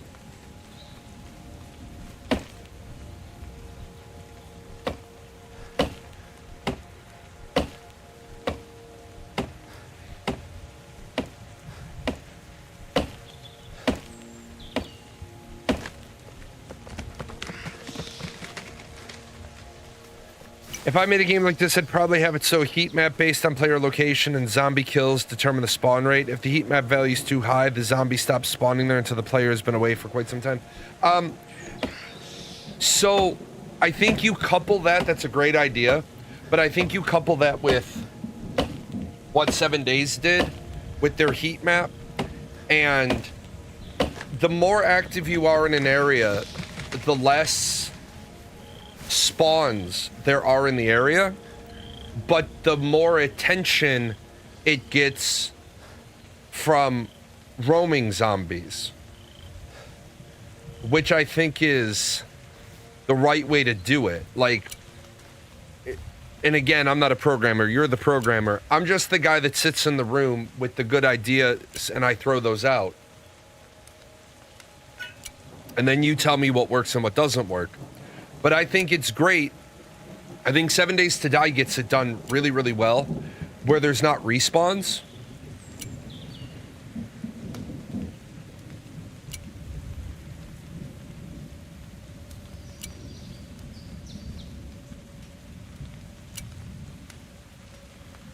And I need one more point for larger workbench. Okay, good to know. One more point. We'll spend that. Most programmers are bad game designers. You know what? I would, based on the things that have happened in my life, I would agree with you, not at face value, because a lot of idea people inspire programmers, and a lot of programmers inspire idea people, Because I should not, as the idea person, have any constraints placed on me. But I should be in a room having a conversation with the person who's going to place all the restraints on me. It's like I said, we're Intrepid Studios, and I'm going to shit on Intrepid for a second because I can speak at great detail about their problems. They wanted the world. They absolutely wanted the whole world. They didn't want to be told no. Steven didn't want to be told no. He didn't want to be told can't. He doesn't like negatives.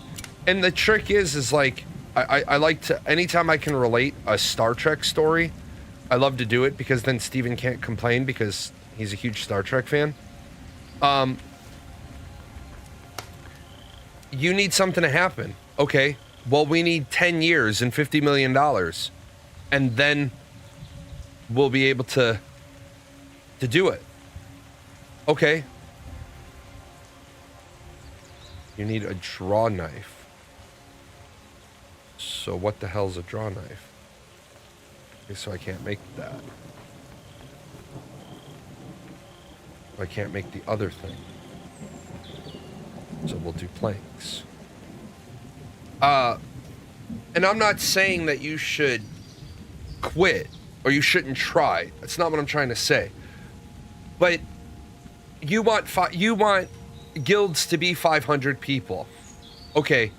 Well, for a guild to be 500 people, there has to be a need for the guild to be 500 people. If there's no need for that guild to be 500 people, then why the hell did you do it? And then you're like, okay, so I want 500 versus 500 mass battles. Now, what I can sort of tell happened with Intrepid Studios is that they didn't have good guardrails. They didn't have good constraints. Because instead of the immediate answer being, we can do that, yes, but blank, we need to build dynamic gridding. No offense to them, but deciding that you were going to build an entire ass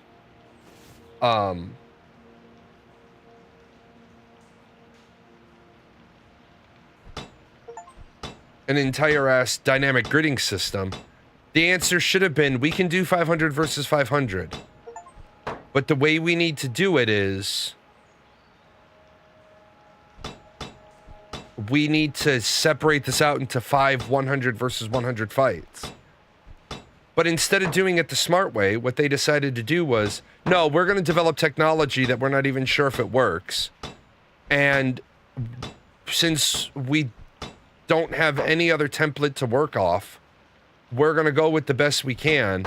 And now that we've implemented it, it's a huge problem because people work really hard to steal ships and then, or caravans, and then the controller crashes and the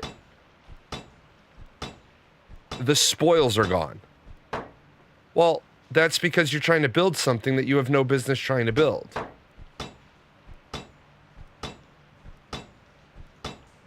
This is where I think you need sub-organizations that do their own thing, because 500 people in a singular guild, you end up with too much distance between leadership and new members. No, absolutely. And that's why I've always said you need to, but that's not a developer problem. That's a guild problem. But as you've seen in a lot of games, people have such a fucking longing to belong to an organization, they don't particularly care if they're treated like shit, just as long as they're part of the club. Why are you not equipping into the first spot? So, like, I get what you're saying, absolutely, but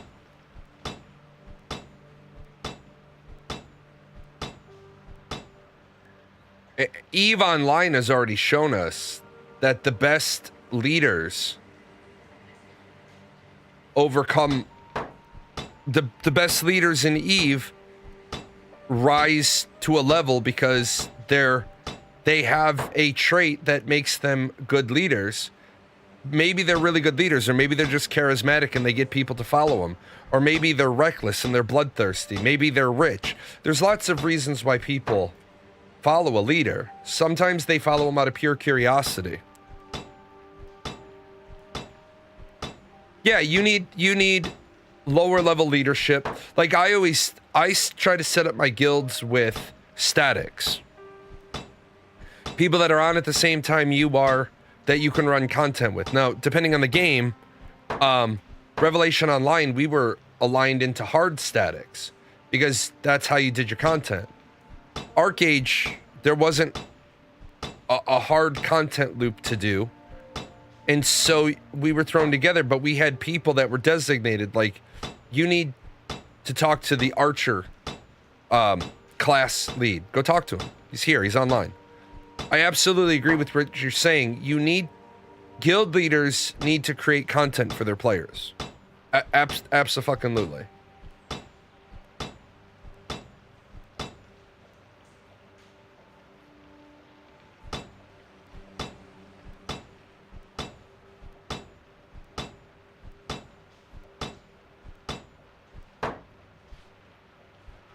I was able to do that one all nice. Not able to do this one all nice.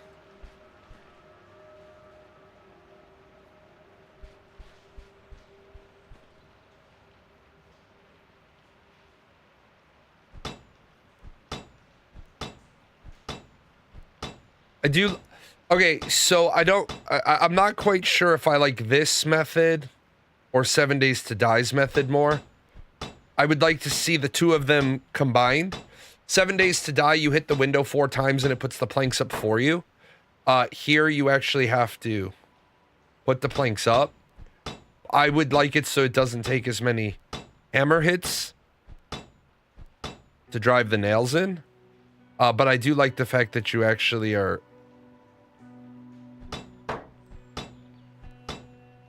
like not just hitting it 4 times and moving on. I think somewhere in between would be good. Yeah, leadership overcome limitations. They don't bitch about them. I agree with that. It also creates more adversive experience when you actually start out talking with lower level leaders and don't really encounter the top ones unless you progress within the guild or there's a large event that warrants it. Yeah, I mean, back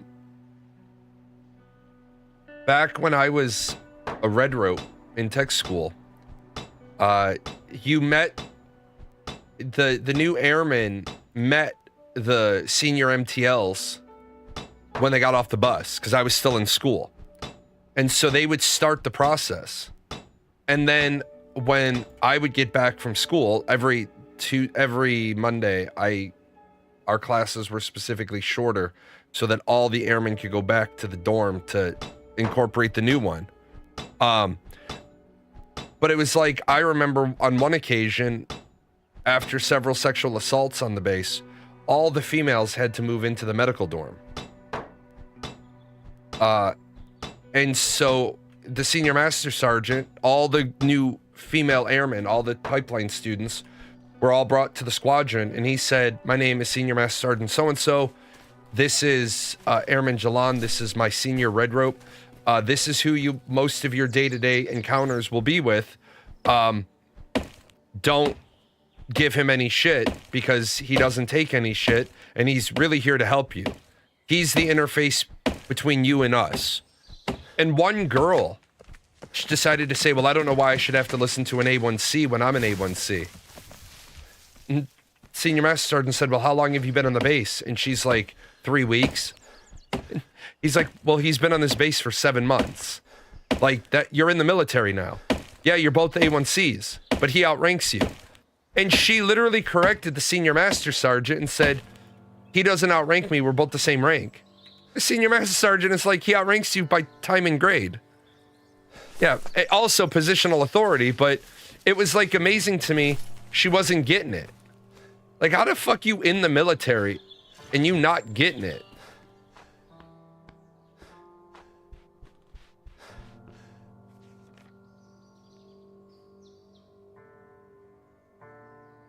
But no, I definitely understand what you're saying, Salty Bread, and that's what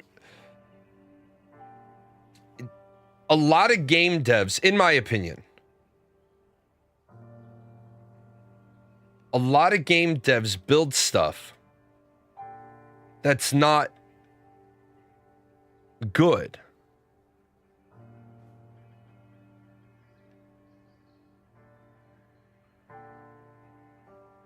But they build it for they like try to force a solution, and a lot of times the solution doesn't need to be forced.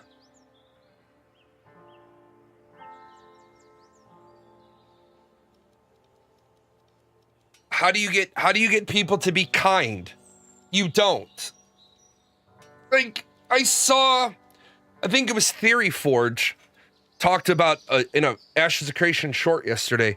He's like, devs, can we please get a way to send mail to our alts and to other people? No, that is one of the things Ashes of Creation doesn't need because of the nature of Ashes of Creation.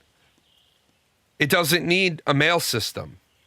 It should have a mail system in more of a will call, where you need to leave something for somebody, so you leave it at a pickup, you leave it at a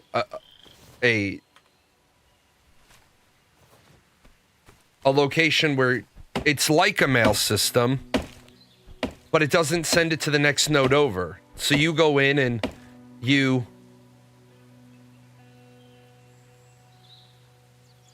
can I not even drag you?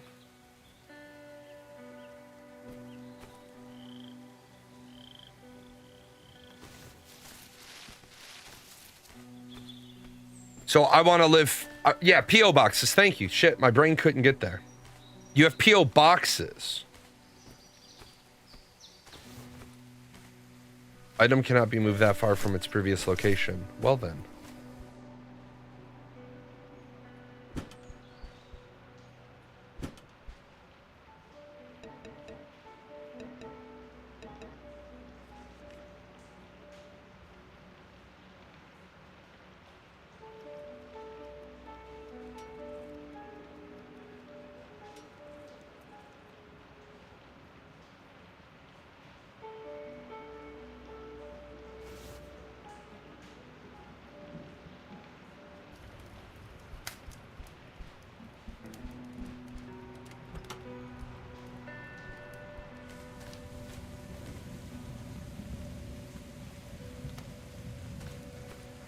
Okay, I'm confused as to how exactly my inventory is full. Oh, because I've got a lot of slots taken up with,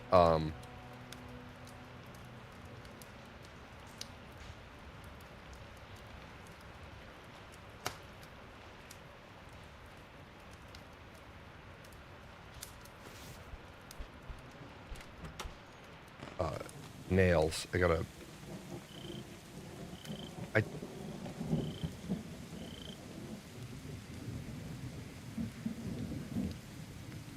Okay, let's try.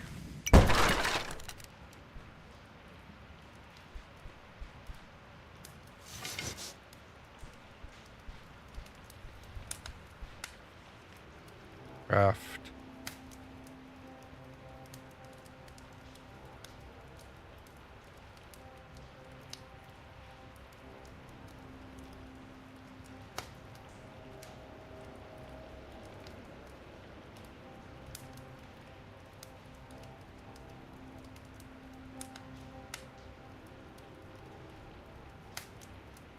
Still can't make a handsaw.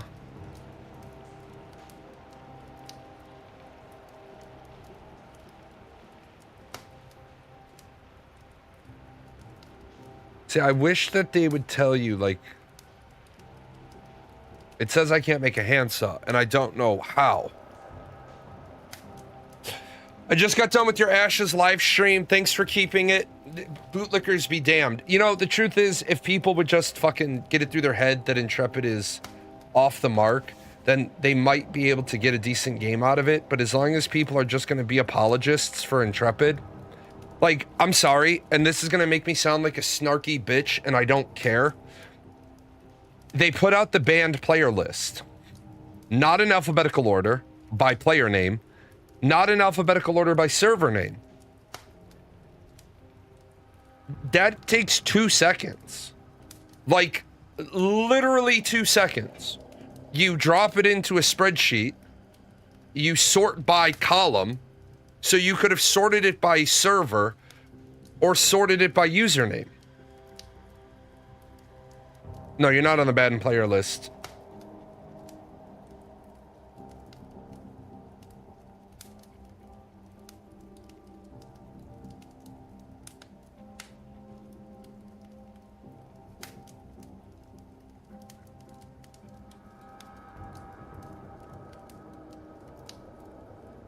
Okay, so I can't make a handsaw. I'm gonna take a quick break. I'm gonna be right back. See if this will actually quit to the menu. I will be right back.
Sorry about that.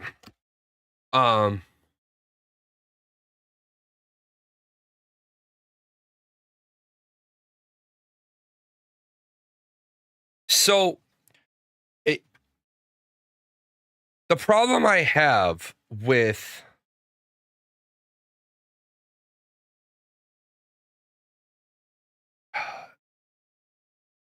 say Ashes of Creation and the way they did the ban list is if you want to stop gold sellers from being in your game, grab the fucking people who have what is clearly gold seller names.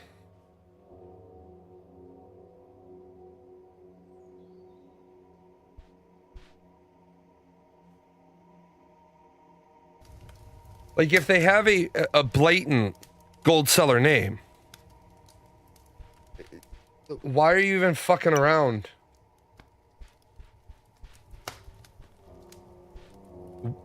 With that bullshit. Like, fuck them. As you're scrolling through character names, yeah, online shop.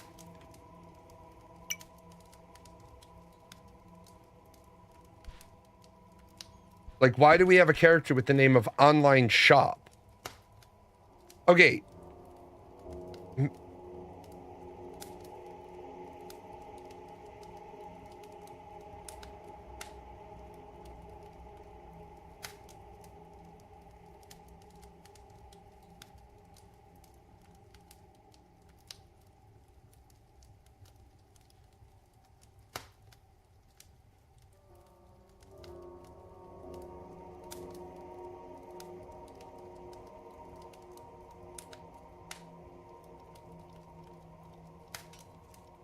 So I don't get XP for crafting.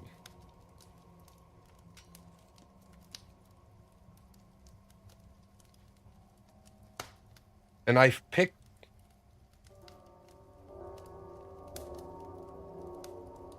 So weaponsmithing has hammer in it. So where the hell do I get a handsaw? Well, the problem is a lot of those gold sellers are using stolen credit cards. So they don't give a shit. But also, and I've been told this, I have no way to confirm it, but I've been told this. Ashes of Creation has the exact same problem that ArcH had. That it doesn't seem like one of the groups that is blatantly cheating and exploiting and buying gold and all that, they said they've bought shit, they throw it in a chest, and Intrepid hasn't yanked back the ill-gotten gains. Well, how are you gonna not yank back the ill-gotten gains? Is it because you can't see them? Because you can't, you don't know that that's,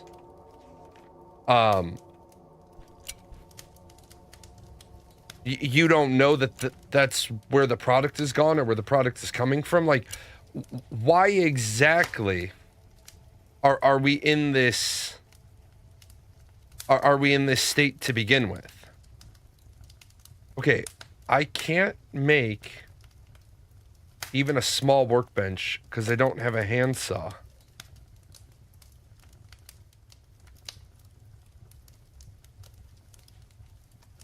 And I can't make a hand. See, this is where your tutorial.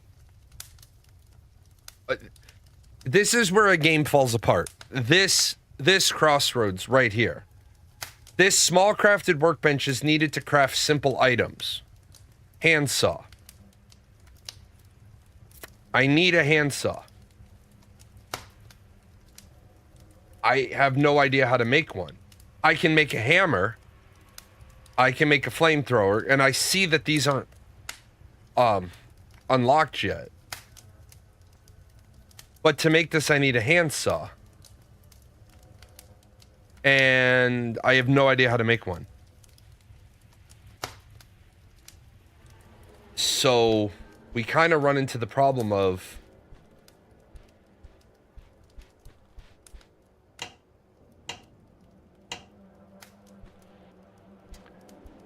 it's going to be really hard to figure out the game if I can't, you know what I'm saying? If I can't figure out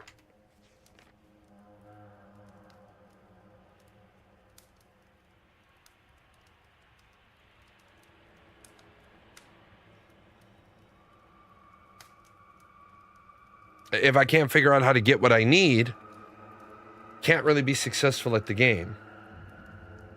And I really hope that this isn't going to be a game like 7 Days to Die where I spend the next part of the day running around looking for a handsaw. Can't make any progress in the game. Why? 'Cause you don't have a handsaw. Like, well, that sucks.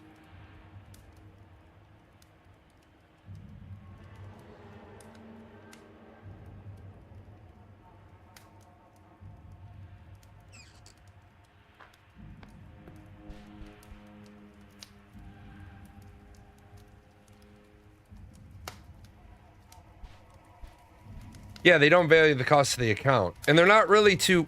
Okay, so the companies you're talking about are not the companies... You've kind of merged the concierge gold services into the gold farms. The concierge services, yeah, they absolutely have employees, but they're the ones that do things in a way where they're not going to randomly get caught because they don't spam that shit. You'll never see a gold concierge service spamming buy our gold for 123 gold now, whatever. Like JG Wentworth. They don't do it that way.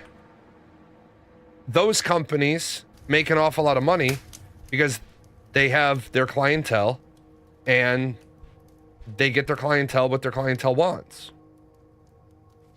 It's a really, really weird scenario where you literally are paying somebody else to play the game for you.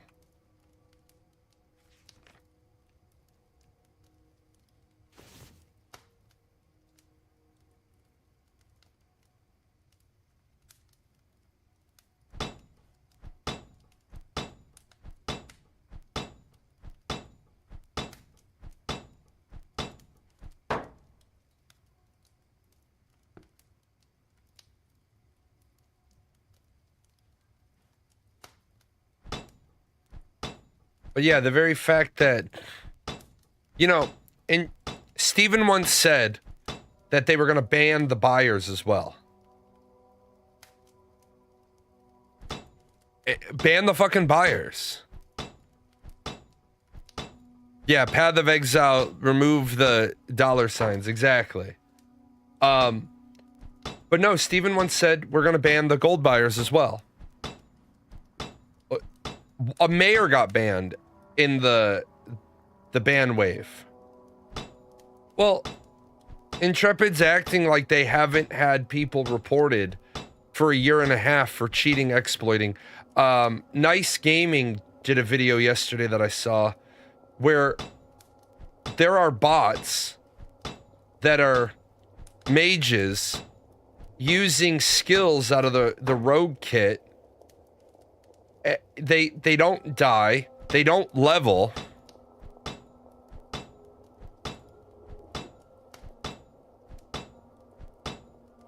And so how do you have a player, a character in a game that's not leveling, but they're killing mobs? What the fuck have you broken in your game so thoroughly? Like, you've managed to break this shit so amazingly that somebody can literally play and not get XP. So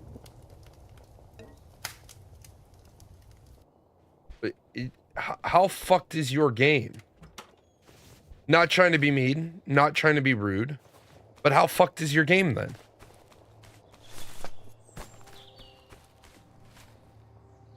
Because it sounds like your game is fairly well fucked at that point.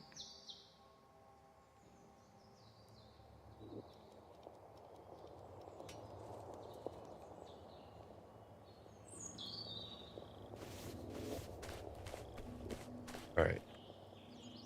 What the fuck exploit did they come up with that lets them infi farm without the consequences of over leveling? You're right. Absolutely. We're gonna go to the refinery. Maybe we can find a handsaw there. But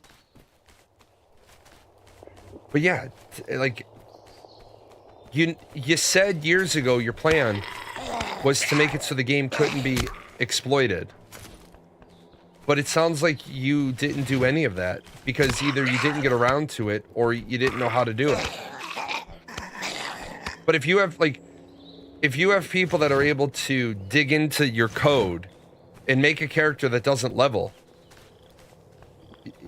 stop. Like, I want to say to them, you're building bad on top of bad. If you've got these sort of problems, you can no longer support a live product, because you're like, I remember when Intrepid said that we do all internal QA testing. No, you don't. You're full of shit. Because there is no way that you discovered the problem, built the fix, deployed the fix, after internally you're full of shit.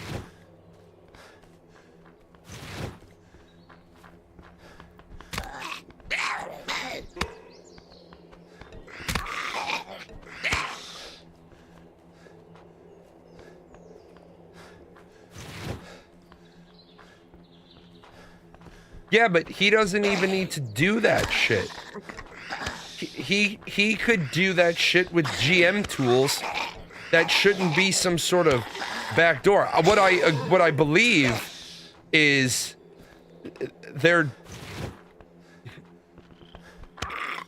I believe they're just incompetent. I believe that they have programmed things in such a way where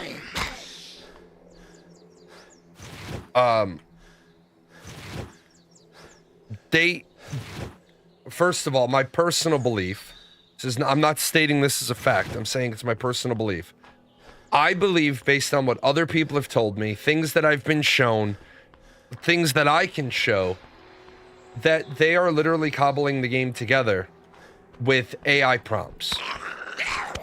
And because they're doing that, flaws are being introduced, because AI will write, but it can't write comprehensively. If you're not aware of this, AI cannot.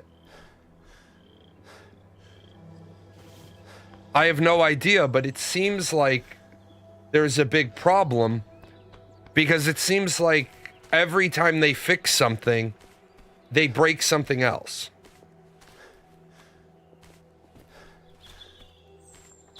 And again,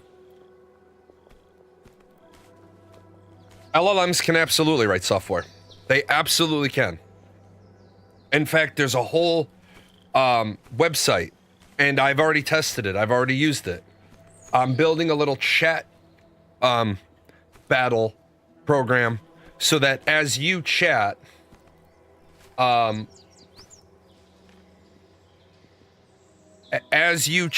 sprite on the screen will get bigger and will start to beat up the other chatters' sprites. It's in base 44. It absolutely can do it. What it can't do is it can't write big, long, complicated things, and then when you make changes, it can't remember beyond what shit. It can't remember what beyond the. No, it absolutely can write software. Let me help you out.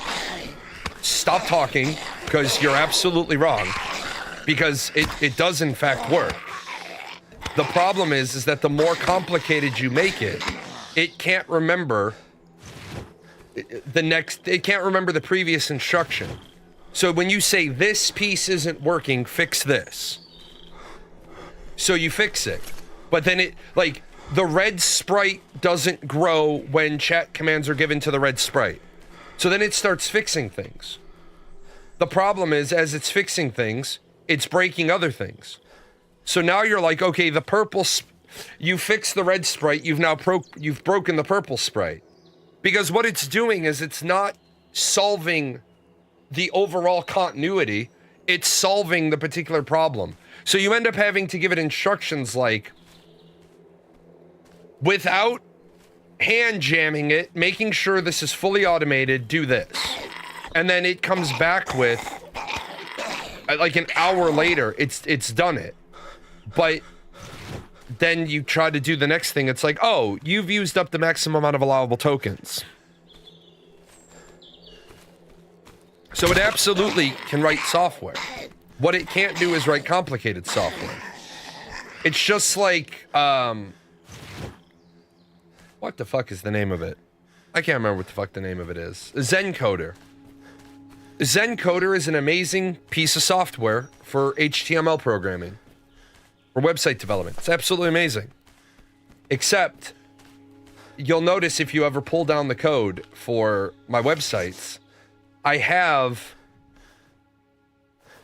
6 or 7 or 8 CSS files. Because each page has to have its own CSS file.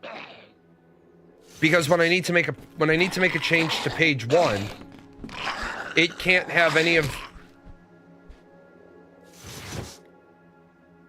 I say I want this box to do this, so it tries to change box.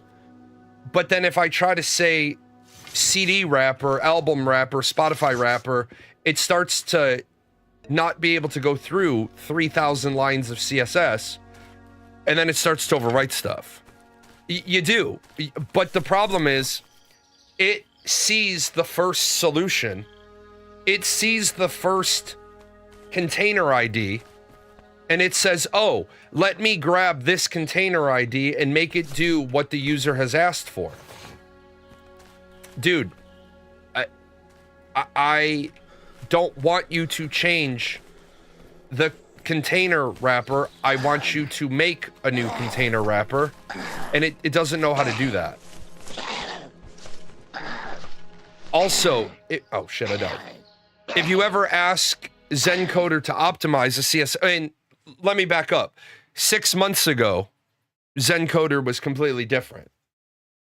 Now they've made changes. Yeah, it's finding the first eligible target. It's finding the first eligible thing, because what it has forgotten, remember, and again, if somebody can give me an up-to-date number, that'd be great. A language learning model can look at about 700 tokens worth of data simultaneously. So it looks at this 700, then this 700, then this 700. Well, yes, a good guide down there, wherever the fuck my coding, my HTML books are, it says group everything together. Well, the problem with that is, if you forget, Zencoder will start to create new, like, classes banner.heading, index.banner. So this is the banner on the index. Like, let me just do it real quick so I can.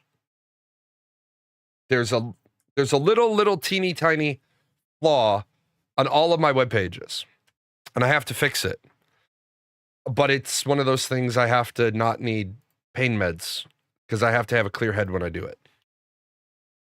Let me see if it shows up real quick. It's a little teeny tiny flaw, and it's not hard to fix. I know how to fix it. I don't know if Zencoder will write in Node.js. I don't know if it will. It might be able to.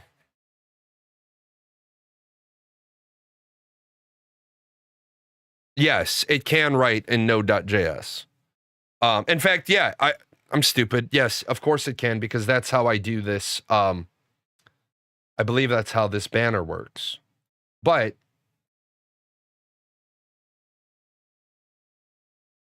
little teeny tiny problem, right?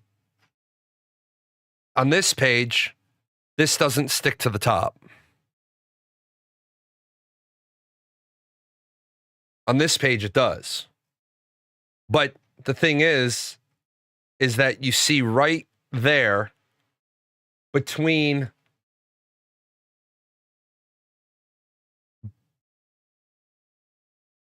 the purple banner and the block header, there's like a teeny tiny little space. Well, that's because it's annoying. And I've tried to fix it, but for some, like I said, all of my websites should be identical, because that piece of code is identical, and I don't want to start ripping it out until I figure out why At some sites, it's pinned to the top, and some it's not. And it's like, well, you need to tell it to pin. Yeah, it's literally the same. It's literally the same cut of code. It's a self-contained module. But for some reason, on some of the websites, on some of the pages, the CSS is overriding the stick. And that's something where maybe in a year from now, a language learning model, I'll be able to say to Zencoder, hey, you have access to these 4 folders on my PC. This same module exists in 4 places. In some places, it's working correctly. In other places, it's not stuck.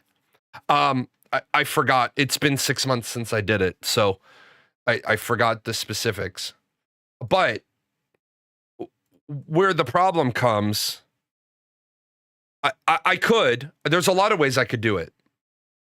But what worries me is that it should work the same on all 4 websites. So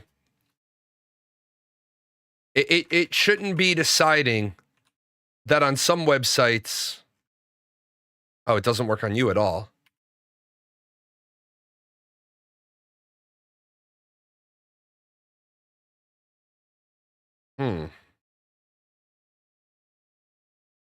That's interesting. Oh, so yeah, real quick. So on this website, on this one, it sticks to the top. On this one, it's decided to stop working. Oh no, because this one has there. And this one has there. Yeah, I made that change. That's part of the change I made.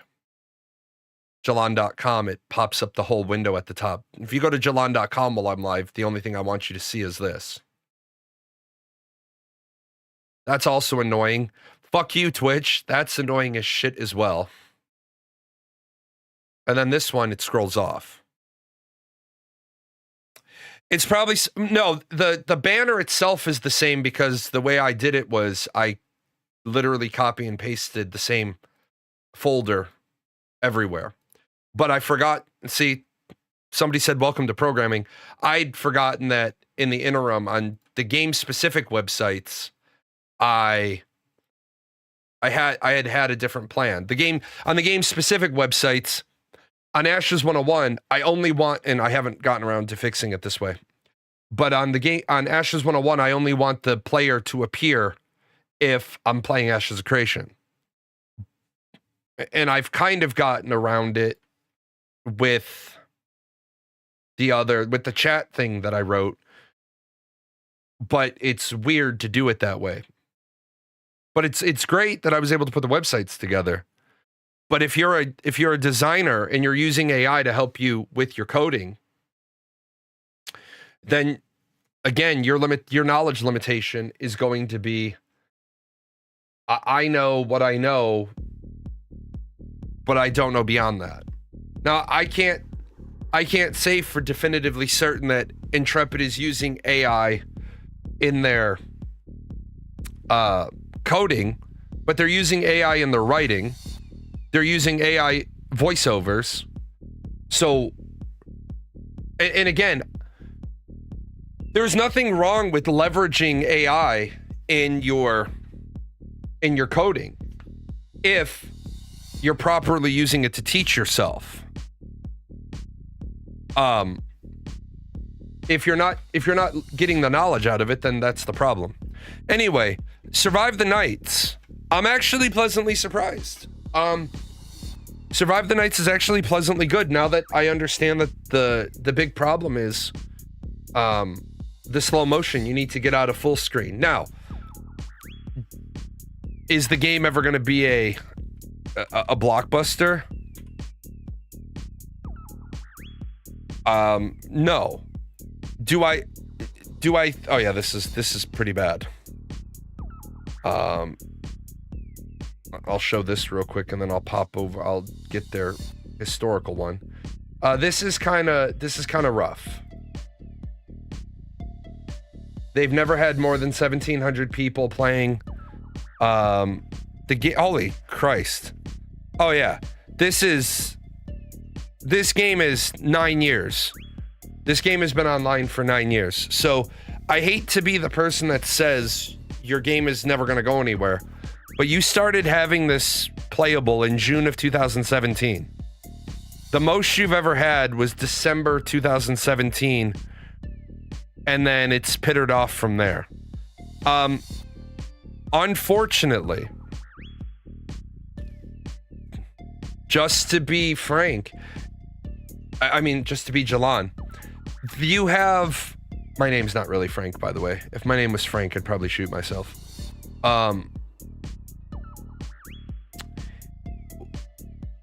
They're doing a lot of things that are good. But as I said, ran into the thing where I can't find a handsaw. A really simple solution to that would be then in the crafting menu, just put found. That way a person who's looking at it, found item. Just annotate them as found item, crafted item, or both. That's all you gotta do. Like in 7 Days to Die, you can make a cooking pot. You can. It just, if you don't, in order for you to get to a point where you can make a cooking pot, you've rolled through the game and you found one by now. I don't see a problem with making a game difficult. I think Survive the Night is at a good level of difficulty. It's hard. That's good. We like that. Hard is good. Remember that. It'll make the ladies happy. And like I said, I would have given up on it if I wasn't a streamer. I would have given up on it and refunded it with that lagging thing. And I'm sure there would be some people that will refund it because they don't like playing games in windowed mode. And that's cool. Go ahead and do that. Developers shouldn't be relying on people to play in a particular mode. It's like Phelan said. I couldn't figure out if it was my hardware or their hardware or the server or the game or because Mercury is in retrograde and the moon is a quarter nail moon. Like, why is this not working?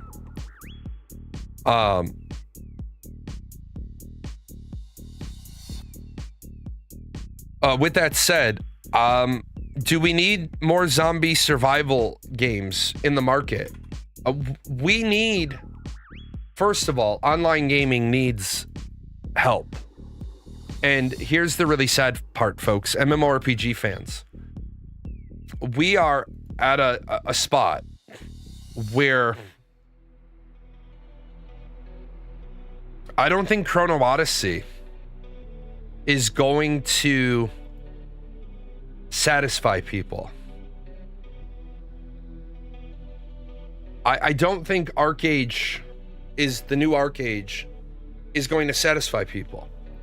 I think you see an awful lot of people wanting Ashes of Creation to be successful because on paper, Ashes of Creation has everything people want.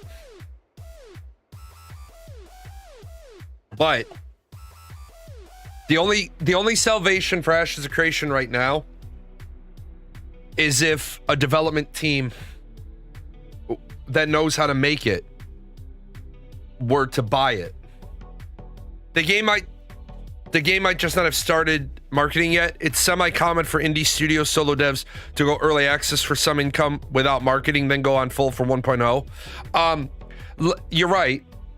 Except, and they are starting their kind of like marketing push because they're obviously giving streamers keys. But let's be honest. You do not want to put your game on Steam a decade of development. Now it worked for 7 Days to Die, but 7 Days to Die has always been a playable product. It didn't look like it was at 7 Days to Die. No, it doesn't. And where I think 7 Days to Die is always going to have a bit of an edge is its building system. It works for some games. You're right, it does work for some games. Absolutely. But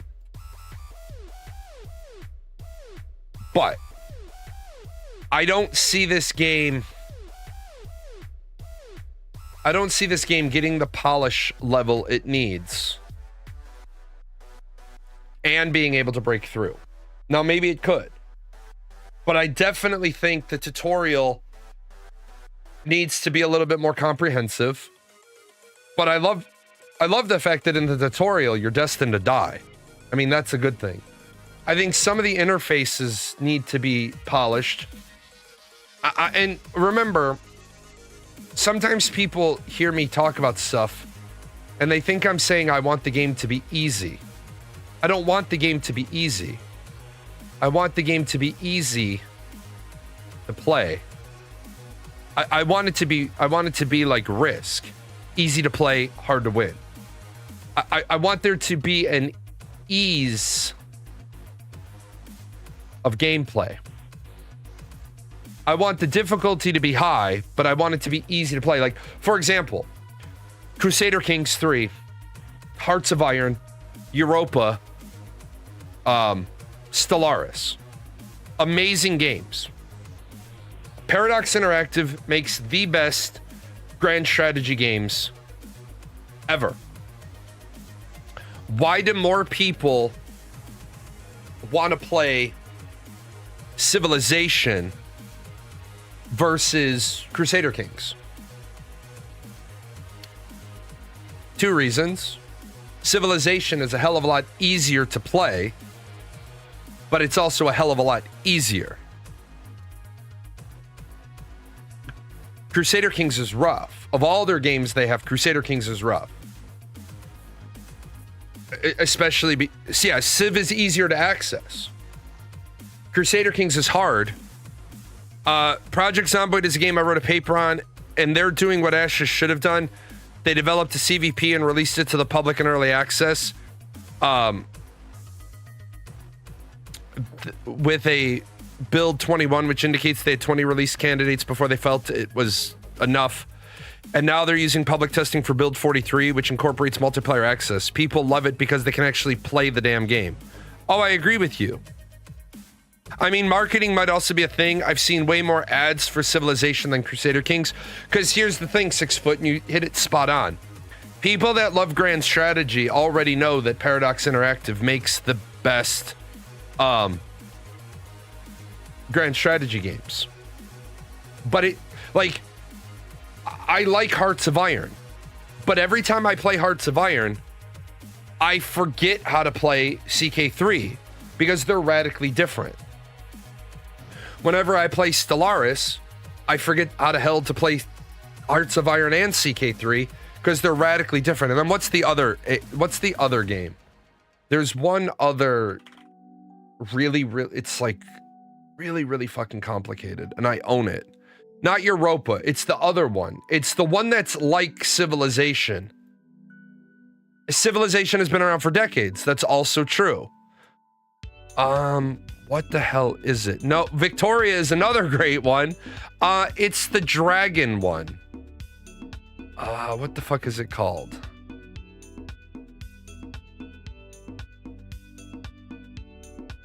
Endless Space is great.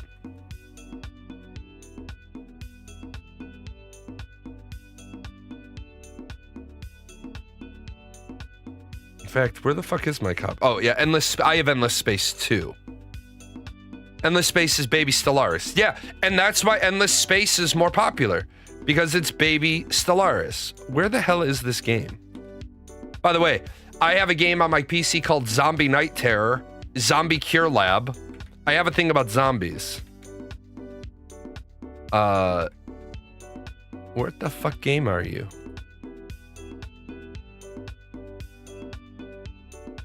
What the fuck?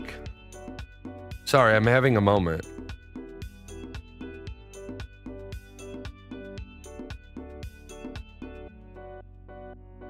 I own this fucking game. No one is shaming my kink. Well, yeah, because when I was younger, man, all the women that I dated, they loved to impersonate a zombie. They would just lay back and get eaten. Am I sure it's a Paradox game? I thought it was a Paradox game.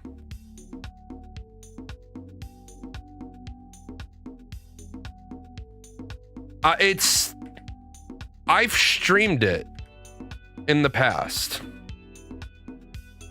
I have thousands of Steam games, though. Holy fuck. I'm talking about a strategy a strategy game. I thought it was by Paradox Interactive, and it's a lot like Civilization. It's kind of cartoony graphics. Maybe it's not a Paradox game. Maybe it's not even on this account. That's possible too. Dreadmist, whoever recommended Dreadmist to me, may all your teeth fall out except one, and in that tooth, may you have a toothache. Dreadmist was fucking terrible.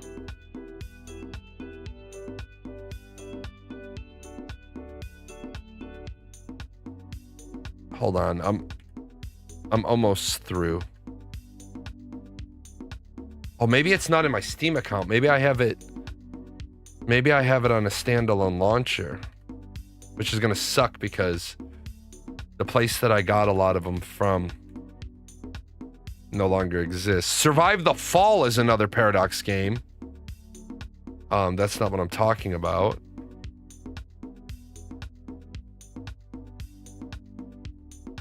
Yeah, I guess I don't know. Yeah, there's Hearts of Iron 4 right there.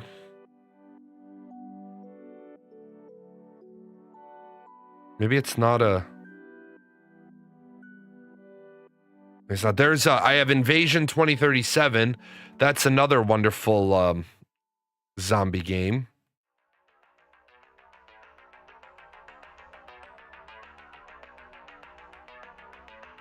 So, Age of Wonders. That's it. Age of Wonders. Age of Wonders 4. That's why I like Karthos. I can say like 4 words and he finds the game I'm talking about. Yeah, oh, that's why. Paradox didn't develop Age of Wonders. Triumph Studios develops Age of Wonders. Paradox is the publisher. Yeah, Age of Wonders was only published by Paradox. Just like Bloodlines 2. It was published by Paradox, but not developed by Paradox. Bloodlines 2 was developed by the Chinese Room. And unfortunately for Bloodlines 2, it was a good World of Darkness game, but it was a bad successor to Bloodlines. And I don't think Paradox Interactive has any interest in trying to do the World of Darkness MMO. But anyway, Survive the Nights. Let me look at the store page so I can give my final idea. Oh, unfortunately, man, I can't really in good faith. I can't in good faith say it's worth $19.99. Yeah, the story was great. It's a great World of Darkness game. It's just a bad Bloodlines game. I don't think Survive the Nights is worth $20. I normally would say a game is worth $20. I don't think this one is worth $20. Especially not since you could buy holy fuck.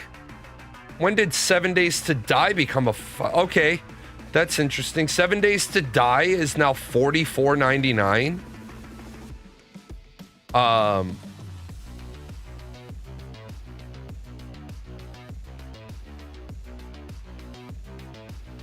What the fuck? Okay. 7 Days to Die also has a new game called 7 Days Blood Moons. It's a 4v1 fight to the death. Survivors fortify bases while the zombie master commands and possesses the horde to crush them. That sounds fun as fuck. 44 is a bit much for 7 Days to Die. I would agree with you.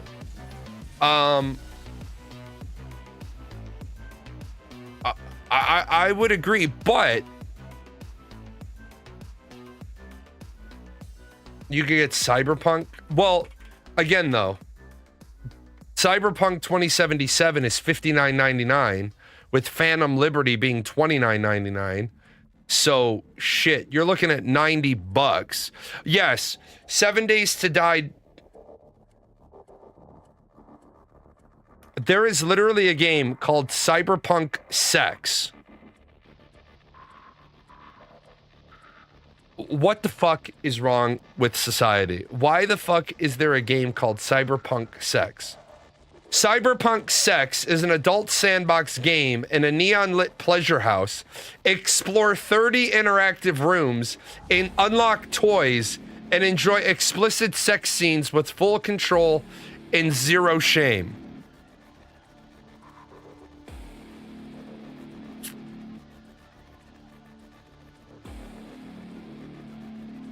They have...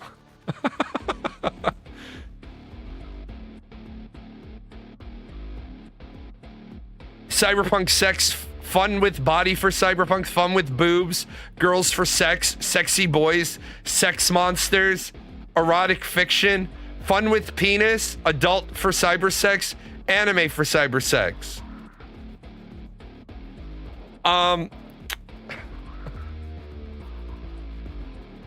This game is marked as adults only. You are seeing this game because you have your preferences set to allow this content.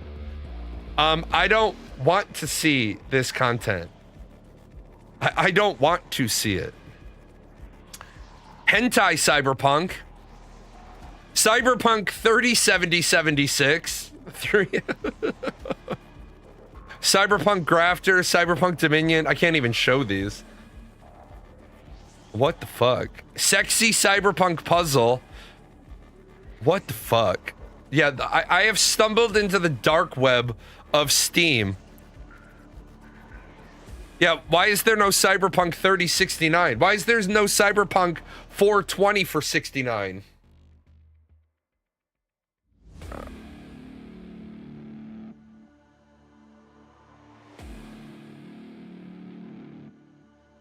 Cyberpunk 67, Cyberpunk 89.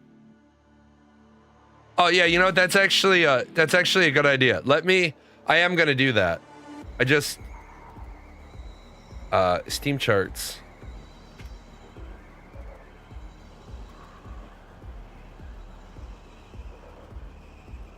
Zero people are playing it. Zero people are playing Oh, it's not that zero people are playing it. It's that. Hold on, I gotta go to the other one.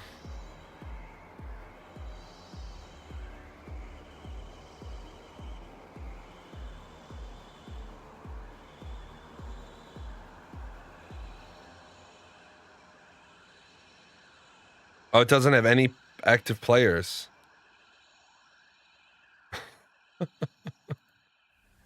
Oh, 6 people played it at an all-time peak 2 years ago. 1 person has played the game in the last 24 hours. There we go. There's a dating sim category. I don't want to know, man. I do not want to know. Anyway, Survive the Nights, I think...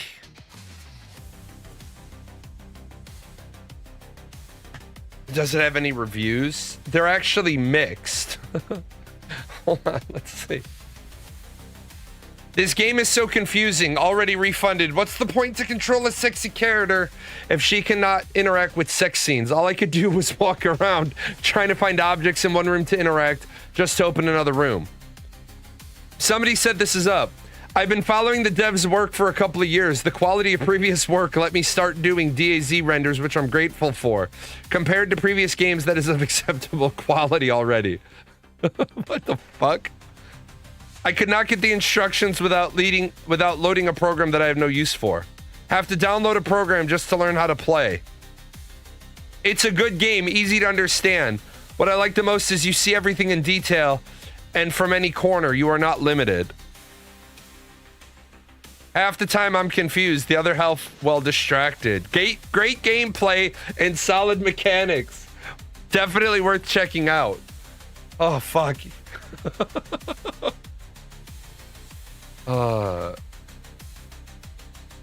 So you're watching people have sex. Yes.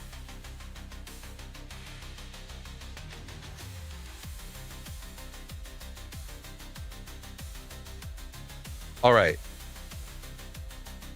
With that said, Survive the Nights. I don't think it's worth $20. I don't want to shit on a game that is trying to help the survival genre.